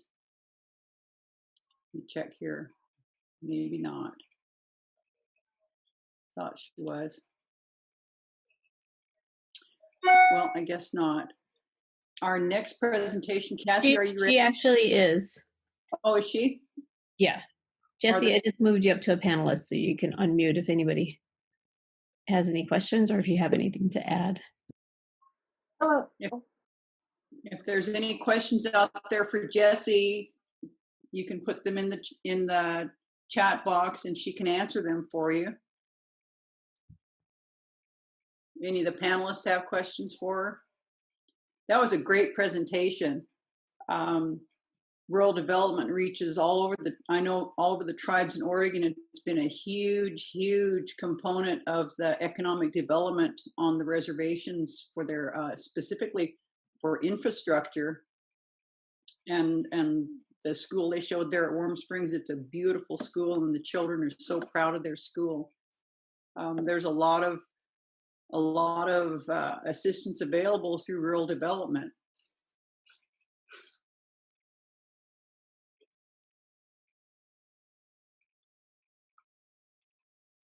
Hello, I guess nobody else wants to talk. Kathy, are you ready? Our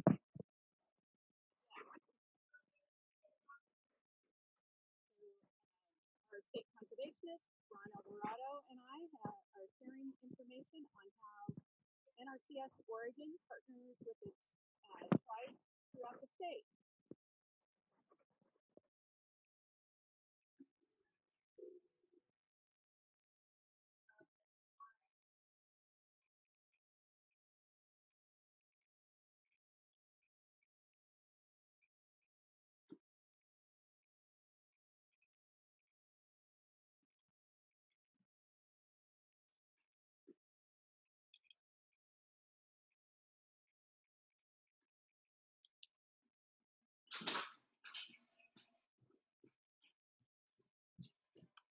Kathy, are you still with us?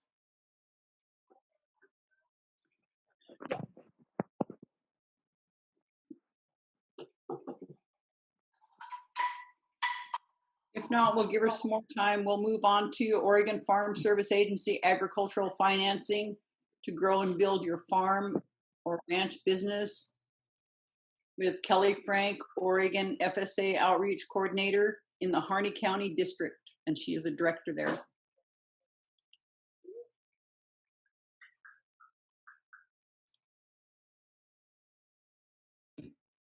Okay, I'm going to cue this up and just bear with me. This is Danita again. Our internet here, I'm on Cheyenne River in South Dakota, and we just started virtual school. So I think that that's caused some of the lagging. So I really do apologize for that, but we will have the links to these presentations when we share the recording afterward as well, if you have any more questions about that, and I will get this one started.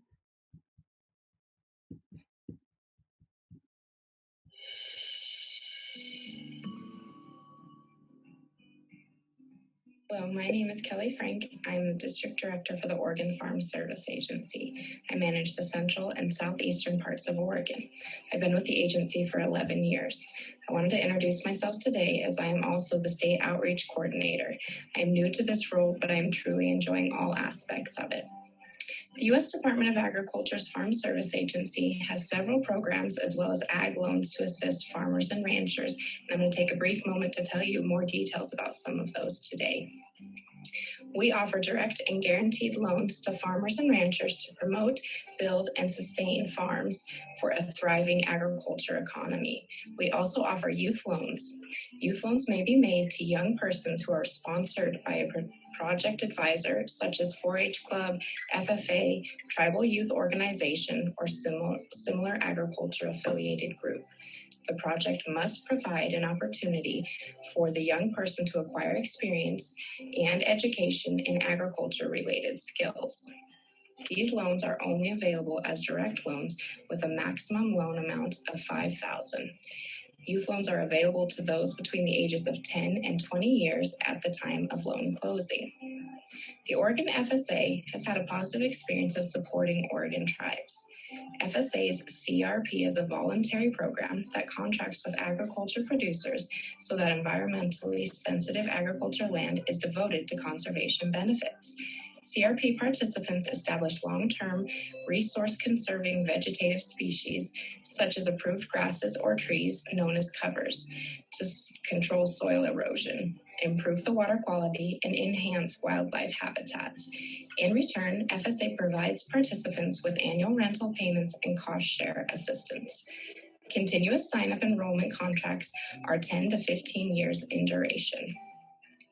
We have several conservation contracts throughout the state of Oregon that focus on riparian, pasture, and range improvements. We also have several disaster programs such as the Livestock Forage Program. The Livestock Forage Program provides payments to eligible livestock owners and contract growers who have covered livestock such as cattle, horses, or other livestock, and who are also producers of grazed forage crop acreage that have suffered a loss of grazed forage due to a qualifying drought during the normal grazing period for the county. We recently completed a sign-up for a new program where USDA is providing critical support to our nation's farmers and ranchers through the Coronavirus Food Assistance Program, or the CFAP program. CFAP provides vital financial assistance to producers of agriculture commodities with financing assistance that gives them the ability to absorb sales losses and increase marketing costs associated with the COVID-19 pandemic. The Coronavirus Aid, Relief, and Economic Stability Act, the CARES Act, and the Commodity Credit Corporation Charter Act authorize the funds for the CFAP program. USDA's Farm Service Agency and Agriculture Marketing Service administer the program. FSA accepted applications for the CFAP program starting on May 26th of 2020 and ended September 11th of 2020. Eligible producers of specified agriculture commodities who have suffered a 5% or greater price decline as a result of the COVID-19 pandemic and who face substantial marketing costs for inventories were eligible to apply for the CFAP payments. These specified commodities included certain crops, specialty crops, non-specialty crops, wool, dairy, aquaculture, nursery crops, cut flowers, eggs, and livestock. We have a website called thefarmers.gov/CFAP website, and it has a great deal of information on this program, and it's a very user-friendly. The Oregon Farm Service Agency has consistently encouraged tribal members to serve on our county and state committees. These committees are comprised of local farmers and ranchers who can provide support and insight to the programs FSA is administering. Farmers and ranchers who are elected to serve on the FSA County Committee apply using their judgment and knowledge to help with the decisions necessary to administer FSA programs in their counties, ensuring the needs of local producers are met. FSA county committees operate within official federal regulations, and they provide local input on aspects such as income, safety net loans and payments, including setting the county average yields for commodities, conservation payments, incentive, indemnity, and disaster payments for some commodities, emergency programs, and payment eligibility. Currently, I'm happy to say that we have Pinky Beamer serving on the Jefferson County Committee, and she is a representative for the Warm Springs Tribe. We have previously had a representative from the Warm Springs Tribe also serve on the Oregon State Committee. We're very happy to have Pinky as a part of this county committee. FSA is also regularly represented at various tribal events. Our manager in the Umatilla County office, Nicole Andrews, presented at the Northwest IAC meeting last year alongside with Pinky. The mission of the Farm Service Agency is equitably serving all farmers, ranchers, and agricultural partners through the delivery of effective, efficient agriculture programs for all Americans. I wanted to thank you very much for allowing me to give a brief introduction of myself and the Oregon Farm Service Agency. I'm grateful to have been invited to participate in this virtual conference. Again, my name is Kelly Frank, and I'm a District Director for the Farm Service Agency, as well as the State Outreach Coordinator. Thank you.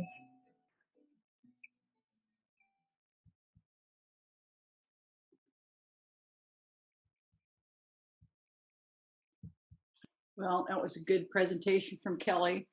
She had mentioned that there's been tribal members that served on the various county and state committees for Farm Service Agency in Oregon. Jason Smith was the most recent. He was the director of the Range and Ag Division of the Warm Springs Tribe. He served 4 years on the FSA State Committee. These are political appointments by the Secretary of Agriculture. Back in Clinton's administration and twice by the Bush administration, I served on the Oregon FSA State Committee for 12 years. So there's been good representation through the Farm Service Agency for the tribes in the state of Oregon. Montana, Idaho, Washington, they've all had tribal members serve on those state committees and represent the tribes and their interests. Our next presentation will be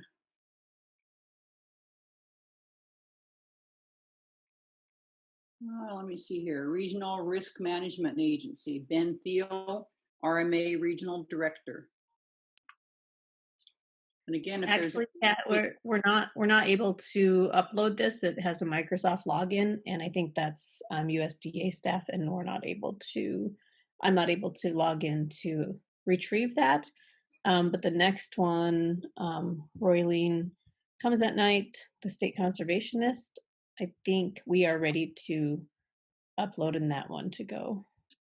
Okay, maybe Jessie, if she's sitting at a computer, can upload that one for us after the next presentation.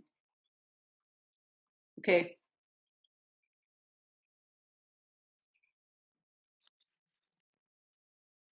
So Kara is on. She might be able to do Ben's presentation. Or do you want me to go ahead with Roylene's?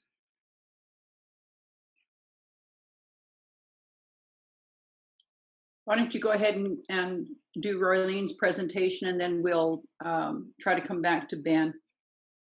Okay, sounds good. Let me see if I can do this twice.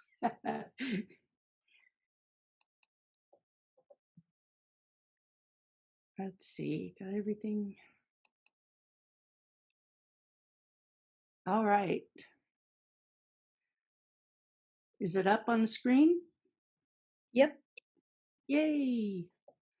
It's still thinking, so hopefully it'll open up here pretty quick. As I said, I'm Robin Slade. I'm the State Tribal Liaison with Washington Natural Resources Conservation Service. And I also am a member of the Tlingit Nation in Southeast Alaska. All right, oh, here we go.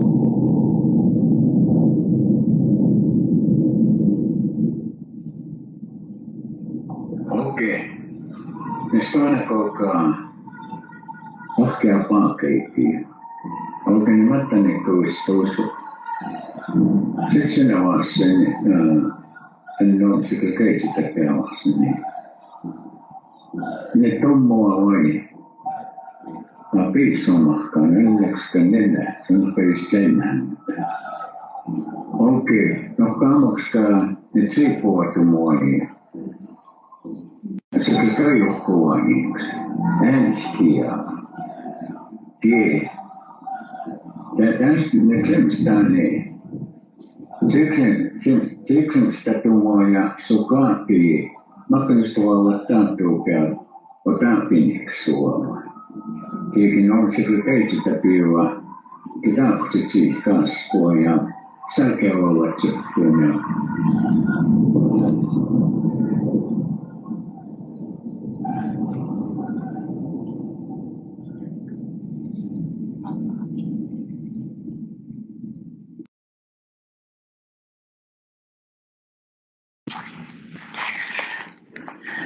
Oki ni Daniku Apaki ni Skapi Pakani. I'm Roylene Comes at Night. Actually, most of you probably know me as Roylene Rides at the Door. I am Blackfeet from the Blackfeet Nation in Montana. I am Painted Weasel Woman by most of my ceremonial people. That's what they know me by.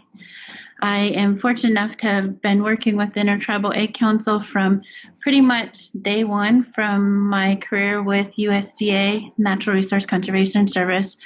The Intertribal Egg Council has been an integratable part of me learning about more tribes, but also about the work with tribes with USDA, and has been a great partnership in working together with them. So I'm fortunate enough to be able to have a long career with USDA, Natural Resource Conservation Service.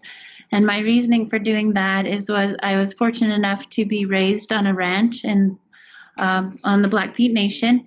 I'm 6 generations on the same allotment and same ranch, which was really, really cool because I was able to grow up touching the same fences as my grandparents and great-great-grandparents and great-great-grandparents. So very, very fortunate in that. So fortunate to have been raised with registered quarter horses, wild horses, and also cattle. And then my dad got this idea to extend out to farming. And that was an interesting experience because that we were one of the first tribal families to get in the Great Plains contract with NRCS, and I spent a whole summer putting in fences. So I found out when I went back to college, I wanted to find out who these people were, and I was fortunate enough to actually ride in the elevator with the state conservationist at that time, and he offered me a job, and I've been with USDA NRCS for now 30 years. Hard to believe. About time to retire pretty soon. Actually, I'm fortunate enough to be with the agency and have served in many states, worked with many tribes, with many people across this great country, tribes in Montana, Arizona, Oklahoma, and believe it or not, Rhode Island. Fortunate enough to have integrated my lessons with them, and they taught me many things too across this great nation. Why with NRCS USDA? I'm fortunate enough I get to practice my culture every day. So I am fortunate enough to be able to be a part of USDA that works on conservation.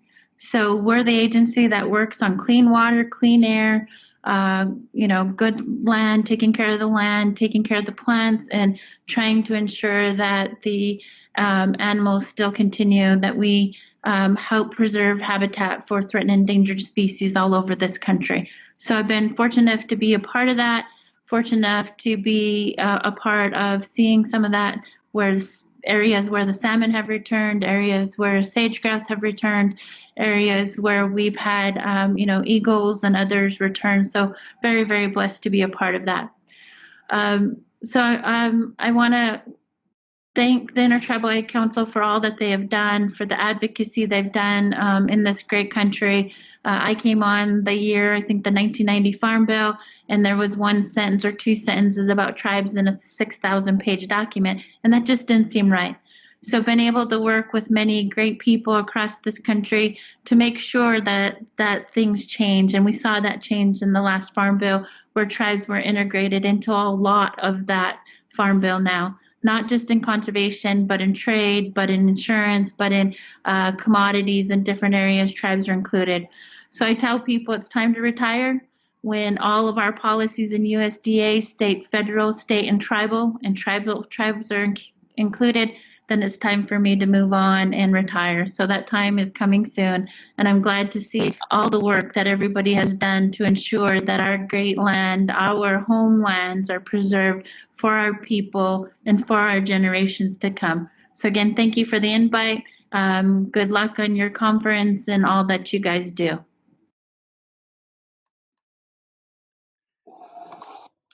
So as you can see, we have amazing support in Washington State.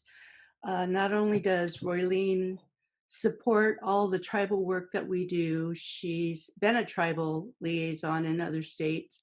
So she really knows how to help the tribes here in Washington. And I will say that she is their biggest advocate within the USDA umbrella.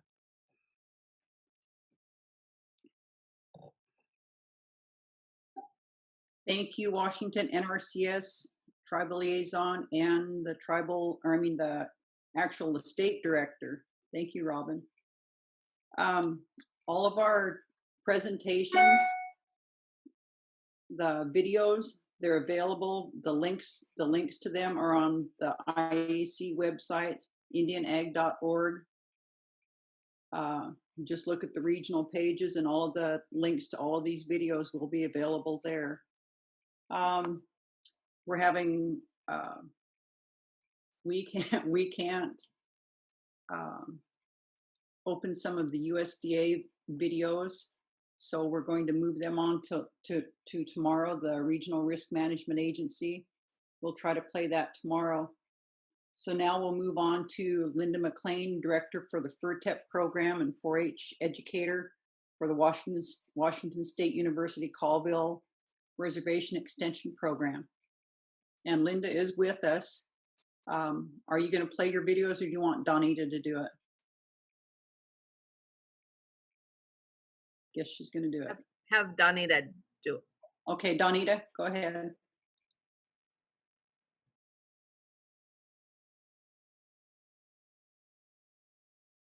Hello and good morning. My Indian name is Sneena and my given name is Linda McLean.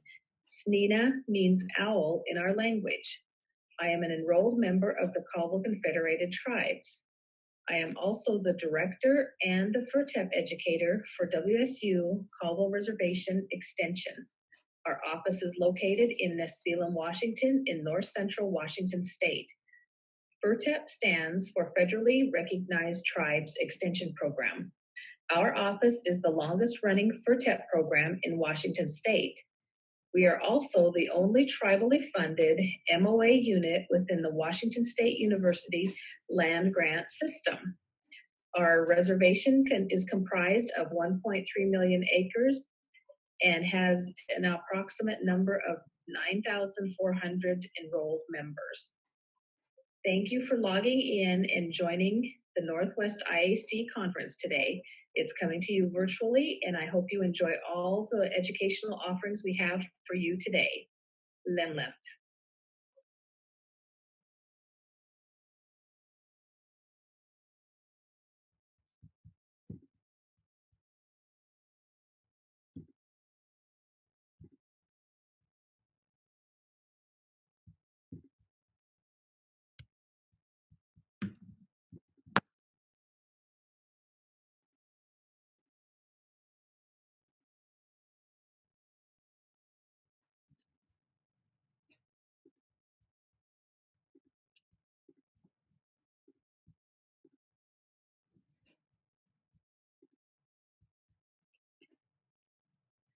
Good morning. My name is Linda McLean, and I am the FERTEP educator for Colville Reservation WSU Extension.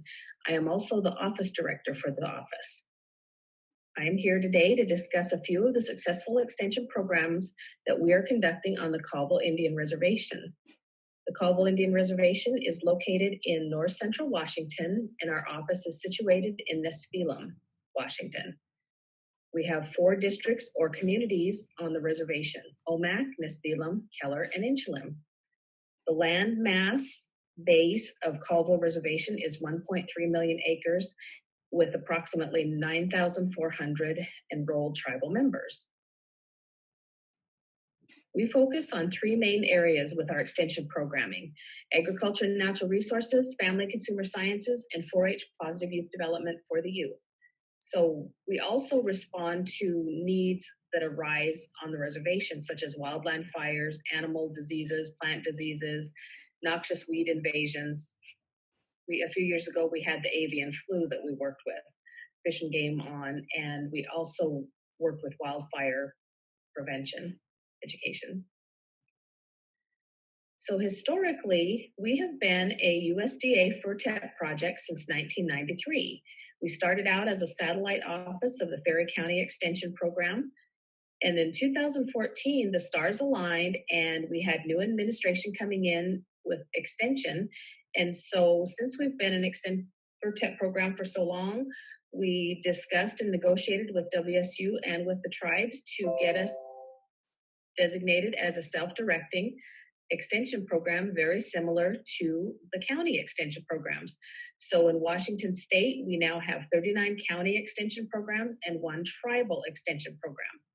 In 2015, we were able to become independent with our 4-H program. So now we have a tribal 4-H program as well. We are the longest running FERTEP program in Washington State, of which there are 2. And we are the only tribal funded MOA unit within the WSU land grant and extension system. So we are on par with counties in Washington State.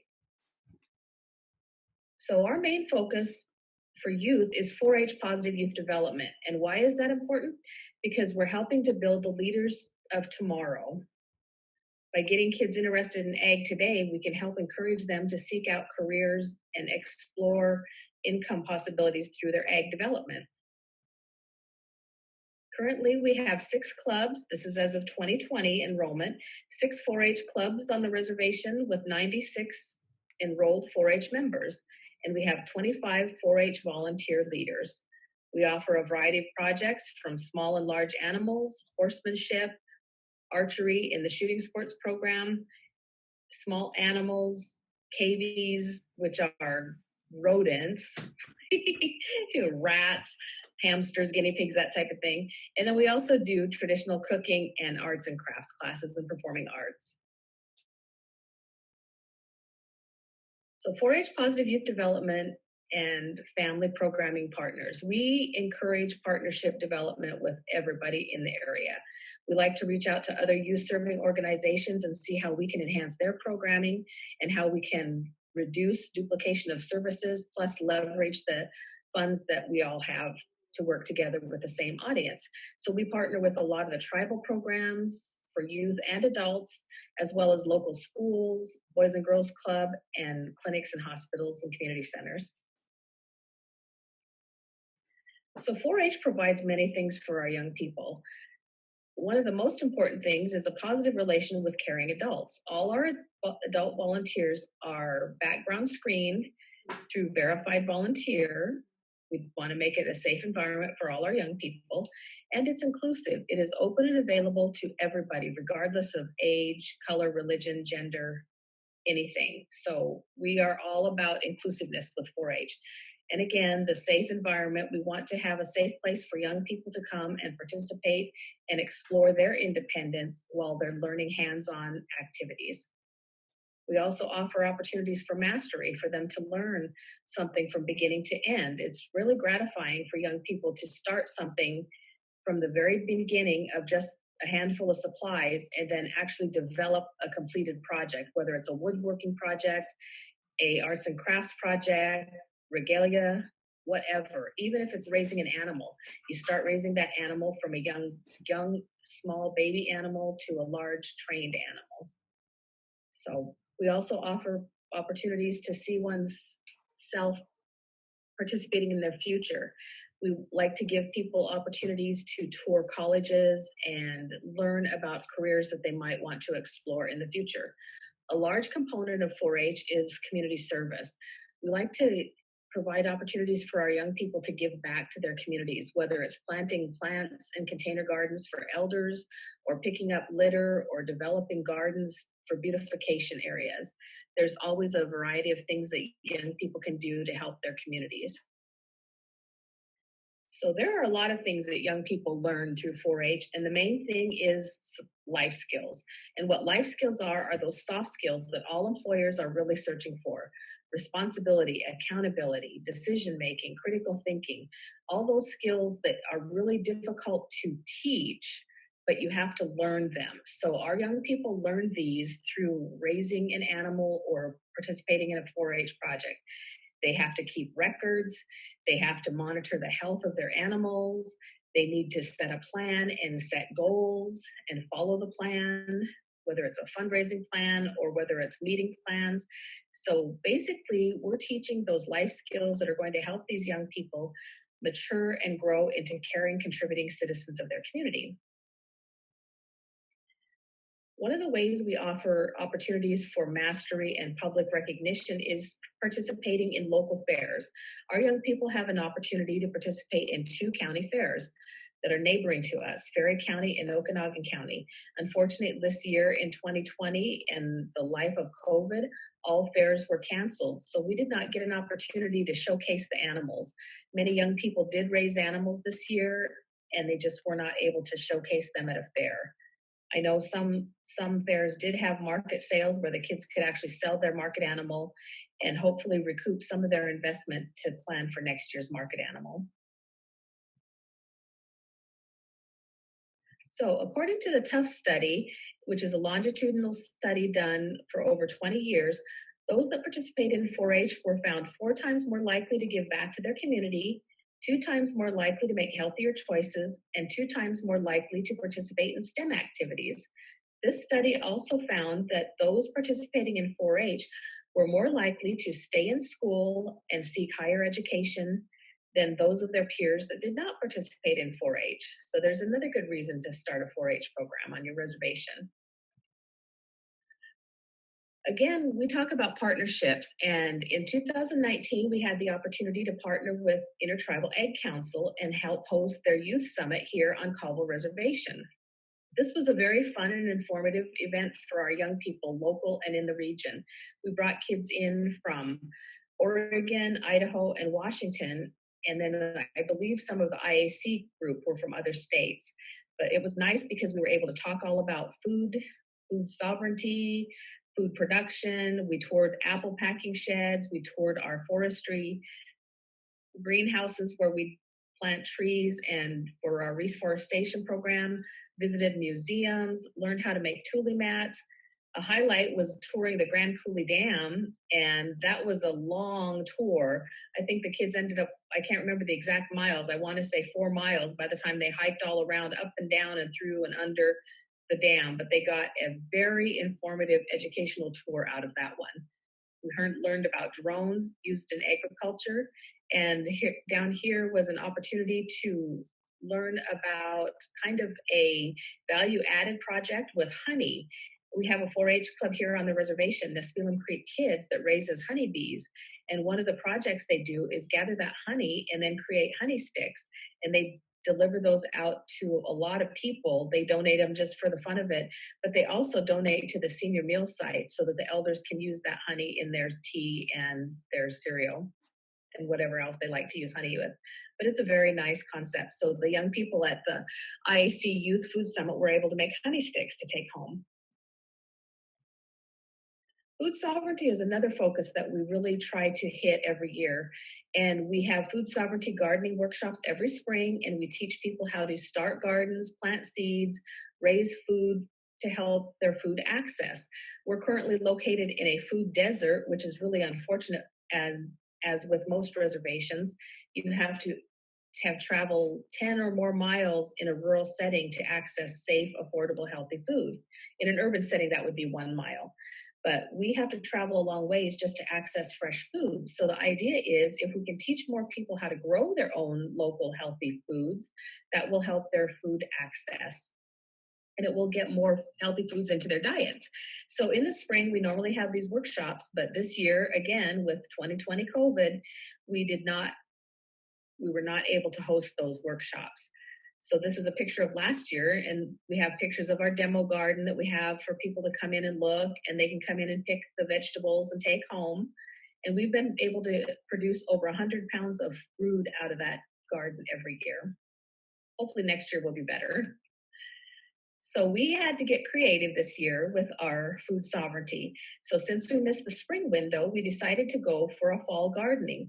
So we partnered with Organic Seed Alliance, and they developed a seed mix for us of quick growing greens. It's called a salad bowl milpa seed blanket mix.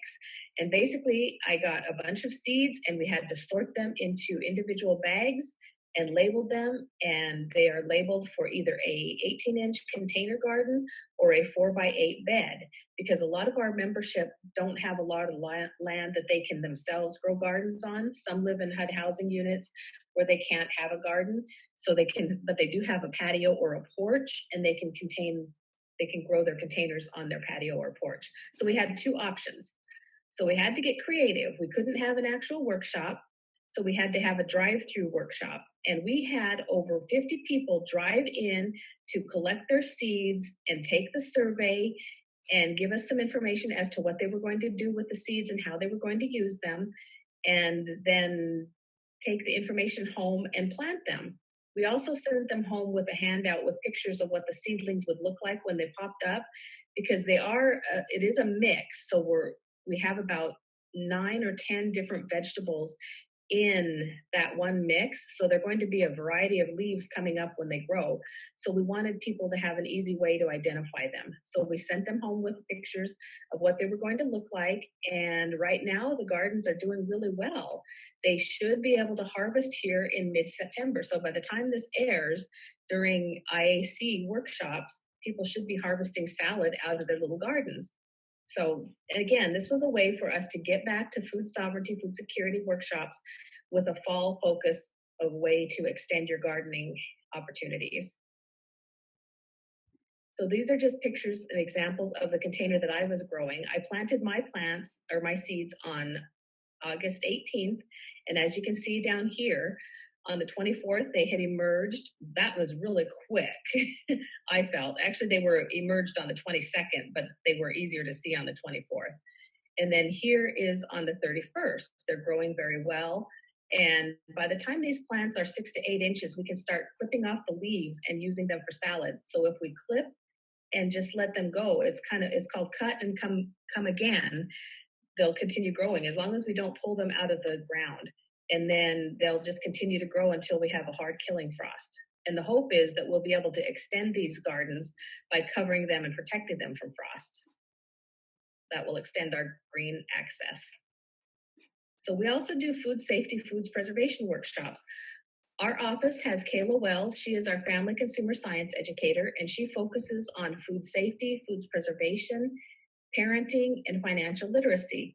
Here you can see a variety of photos of opportunities that she's provided with people learning These how programs to can. are available I think we've got across making the country. salsa down here. We've Each got sauerkraut up office here. and each We're state dehydrating fruit is a leather little bit here. different. And here so Kayla if you is have testing, any questions about how testing you might a pressure counter gauge that fit into these these should be programs tested every and what's year, available in your just to area, make sure they're safe please reach before you out start to your your canning local field processes. office. And then here is just a picture Thank of you, some of the and enjoy the rest entries of your into the local county fair that a lot of our young people did. We have food preservation clubs on our reservation, and all of the leaders that teach this have to be certified and trained.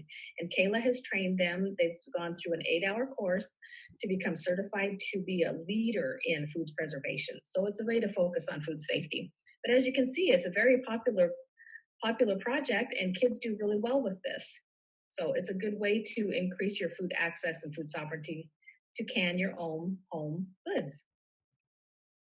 We also put out a nutrition calendar every year, and this is a partnership that we've developed with our local FDIPR program, Food Distribution Programs on Indian Reservations, and Area on Aging. And it's just a monthly calendar, and it has 12 recipes in there. They all have the food labels to tell you what's in there and the ingredients of, percentage of salt, fat, etc. And a lot of people like getting this calendar. They look forward to receiving it every year, and they really like the recipes. They're very colorful and nutritious. One of the highlights of this calendar is that it highlights the substitutions for local and traditional foods. So say if there's a stew recipe or a soup recipe and it uses beef or chicken, you can also substitute in game meat or birds, pheasants, grouse, or you can use your game such as moose, elk, venison. And then we also highlight the variety of food distribution food that comes in those commodity boxes. So I know every month people get a variety of canned vegetables. So if something calls for green beans, it's highlighted because that's one of the offerings through the FDIPA program. So we also try to encourage a lot of tips and techniques in this calendar every year. And we try to change them up. And sometimes it's about gardening, sometimes it's about different herbs. We've included nutrition facts, kitchen hints, different substitutions for emergency. If you're out of one ingredient, what can you substitute for that ingredient? And then, different cooking prep methods, like the difference between chop, dice, and cut. So it's a fun calendar and it's a good project, and people really look forward to it every year. Our agriculture and natural resources is informative not only for the members of the reservation, but for the employees with the tribal programs. A lot of our tribal programs bring on seasonal employees in the spring, and they're tasked with controlling the noxious weed invasion across the reservation.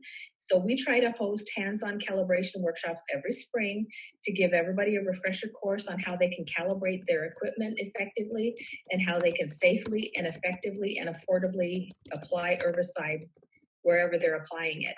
So we want to keep everybody safe, and this is also a way that those with their applicator licenses can get their continuing credits. We work with the Tribal Fish and Game, Range Department, Environmental Trust, all to provide education and outreach to their employees as well as their clients. We're all serving the same clientele. We partner with IAC. We work to partner with a lot of the neighboring conservation districts, the weed boards, and other neighboring extension on helping there again, reduce redundancy in services and leverage our dollars. Partnerships are very important, and building those relationships is very important. This concludes my presentation on successful extension programming on the Colville Indian Reservation. If you have any questions, you can reach out to me. I've included my email and my phone number here, and I would be happy to visit with you. Lemnep, thank you.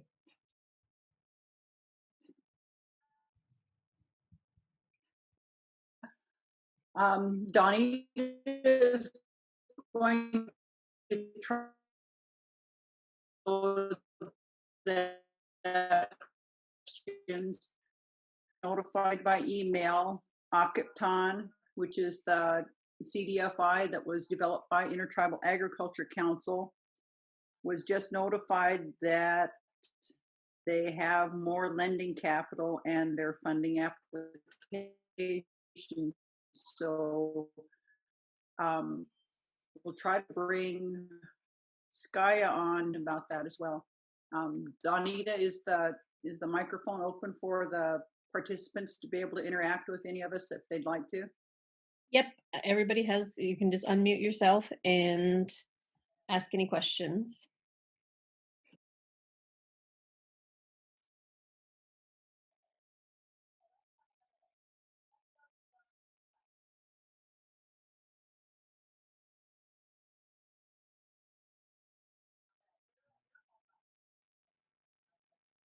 Okay, everybody don't talk at once. I do have some pictures of the little Milpa seed mix salad garden, if I could share my screen, if anybody would be interested in that. I have a question about that, Linda. This is Tony. Sure. Where did you guys, or at NAF, we're always wondering about replicability and sharing information with other grantees.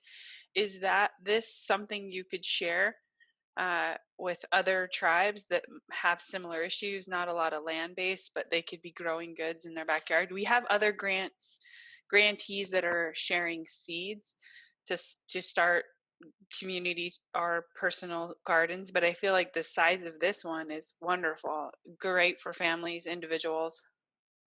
Absolutely. That's a great question, Tony. And yes, that's what this was designed for, was for replicability.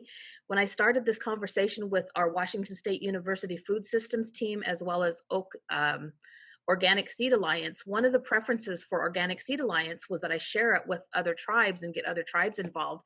So I was able to send out these seed mixes to, I believe, 5 different tribes: Kalispels, Quileute, Swinomish, Coeur d'Alene, and Nez Perce. And they were all planting some of these seeds. But yes, it would be replicable and easy for other tribes to do. It's a cool seed mix. The seeds are mixed in with the fertilizer, and it just basically jumps out of the ground. It grows really fast food. I was amazed. And I would be happy to share any information with anybody about that. I'm going to have our media director, Maria Gibbons, who's a Coeur d'Alene member we just hired earlier this year, reach out, because it would be great if we could do a little write-up and update for all of our grantees and potential grantees about this. Sure. And one of the cool things is this was some of the NAF funding was used for this. So it is a NAF project. Yay! That's good to know. Thank you.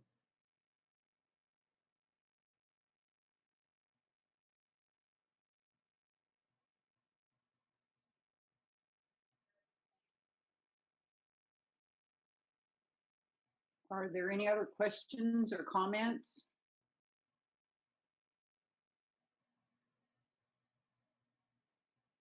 My screen frozen? No, Tony just moved. I have a statement more on one of the slides, I talked about the fairs that were canceled and the need for kids to do something with their animals. IAC did support a lot of animals through their Foods for Families scholarship program. And some of our kids here on Colville were actual recipients of that. So that was nice to be able to. You want to elaborate on that since you brought it up so that other people, the participants, can hear about that as well? Sure. It was a grant program through IAC, and the youth would log into a website and they just filled out, I think there were only about 3 questions they answered. They could do either a written survey or they could submit a video. And they just submitted information about their livestock, what they raised, what it was going to be used for, if they were going to use it to feed their families or donate to communities. And then what IAC did was provide a coupon for that youth to process the animal. So they got the cutting and wrapping fees all paid for, so that the youth could either use it to feed their families and donate, or they could use that as a value added project to include with their animal when they did actually market it. So it was a really good opportunity for the kids to regain some information, some money that they invested, and feed their families with the food they actually raised. Again, helping with food sovereignty. Yeah, it's about $720 to $750 to process a steer. I don't know about hogs or sheep, but I know a steer is around $720 to $750 to kill, cut, and wrap it. So these kids didn't get to show their animals at a 4-H show at the county fair or state fair or anything like that. So there was no shows and no market for their livestock that they'd spent the year raising. So IAC offered up that program to be able to assist these youth and more marketability for their livestock, to try to help them out. I thought it was a great program. It was really timely and very, very beneficial for the young people, especially if they were going to use that for their own, to feed their families. Yes. Now, Catherine. This is Danita. You can find that information out if you go to our website, indianegg.org /4H. And if you just type that in, you can see the information that they're talking about. I'll share it in the chat as well. You should be able to see pictures of part of the crew that I bought for at the Okanagan virtual auction.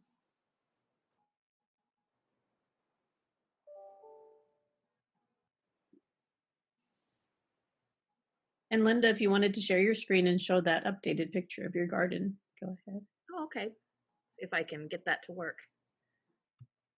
Are there any questions from the participants of any of the panelists? If there are, you can put them in the questions and answers, and we'll try to answer anything you might have questions on. Or if, better yet, is there anything else that you think that we should be making a presentation on that's going to help you? I mean, we tried to think of everything we could that would address what is needed out in Indian country. And if we can hear it from you, just put it in the questions and answers as to what you would like more information on. So here you can see some of the pictures that I showed in my slides. That was on August 24th, 6 days after planting. It's a close-up.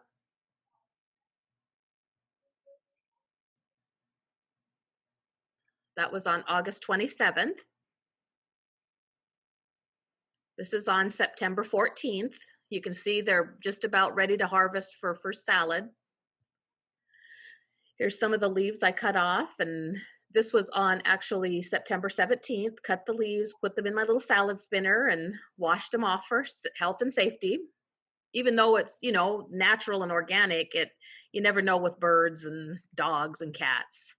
And then here's my salad. I just used a simple Italian vinaigrette, added a cucumber and tomato because everybody loves color. And there's just a picture of a bite of it. So it has 9 different types of greens in there. It's Swiss chard, and spinach, amaranth, calendula, which is a flower. It has kind of a lemony, kind of a tart lemony flavor. And there's just, what did I have? Sprouting purple flowering kale, sprouting Brussels sprouts. I mean, there's just a variety of seeds in this mix that was just really growing very nicely. So, and it was delicious. It was a delicious fresh salad. You can use this in smoothies as well. I know a lot of people do smoothies with super greens or kale type of things. So you could throw this in your blender and make a nice smoothie as well. So it was a fun project. I'm really looking forward to seeing some of our data that we had people do on a survey. And the idea was we would do this virtual, you know, they had to drive in so they could do this electronically on a quick survey. Guess what? Cell service was down, no Wi-Fi in the parking lot, and a lot of people didn't even have cell phones that could do that anyway. So I ended up having to make about 50 hard copies of the survey, and people were gracious enough to enter that with pen and pencil. Now I have to manually enter those into the survey to get my results. So I'll be working on that. It's a cool project. I've even had some people growing that and been able to harvest that they've not been good growers before. They were afraid of gardening. This is a really simple project for very simple beginning project. So, and I did have people talk to me about using this to help them start their community gardens with the different tribal programs. We've worked with different tribal programs before, and for one reason or another, we get, you know, changes in our community gardens because you get different administration, different management. Community gardens are tough to keep going, but we'll keep working at it because we need food access.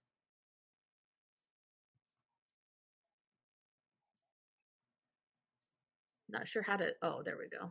Stop sharing. I was really excited about this project though, because I was really disappointed we didn't get to do our spring food sovereignty gardening workshops. And this offered us that opportunity because we do get a lot of questions about gardening and people were really excited about this. So I will continue to do fall gardening. It's a cool program. Dan, you had your hand raised. Did you have a question?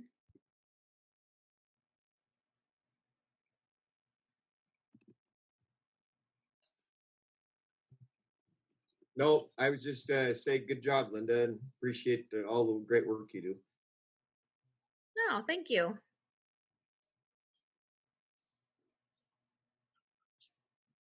Those of you that don't know it, Dan Fagerly is our project director for our FERTEP program. He's been with us since day one, since 1991, I believe, with FERTEP. So he's the project director for the program, as well as the statewide tribal liaison for WSU, Washington State University. So he works with tribes across the state.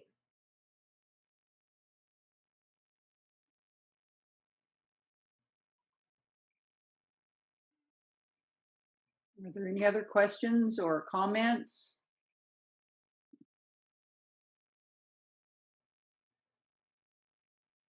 just like to say that stay tuned for tomorrow and you'll get to hear all about Mr. Dan Fagerly.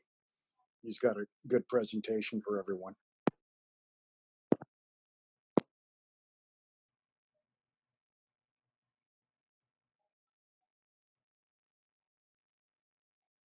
If there are no other comments, questions, we can conclude for the day. Day 2 will start tomorrow morning at 9 a.m. And we hope everybody that was here with us today will be there tomorrow. Thank you for your attendance, for your time. We appreciate you being here with us. Have a great day. Thanks, Thank guys. you. See you tomorrow.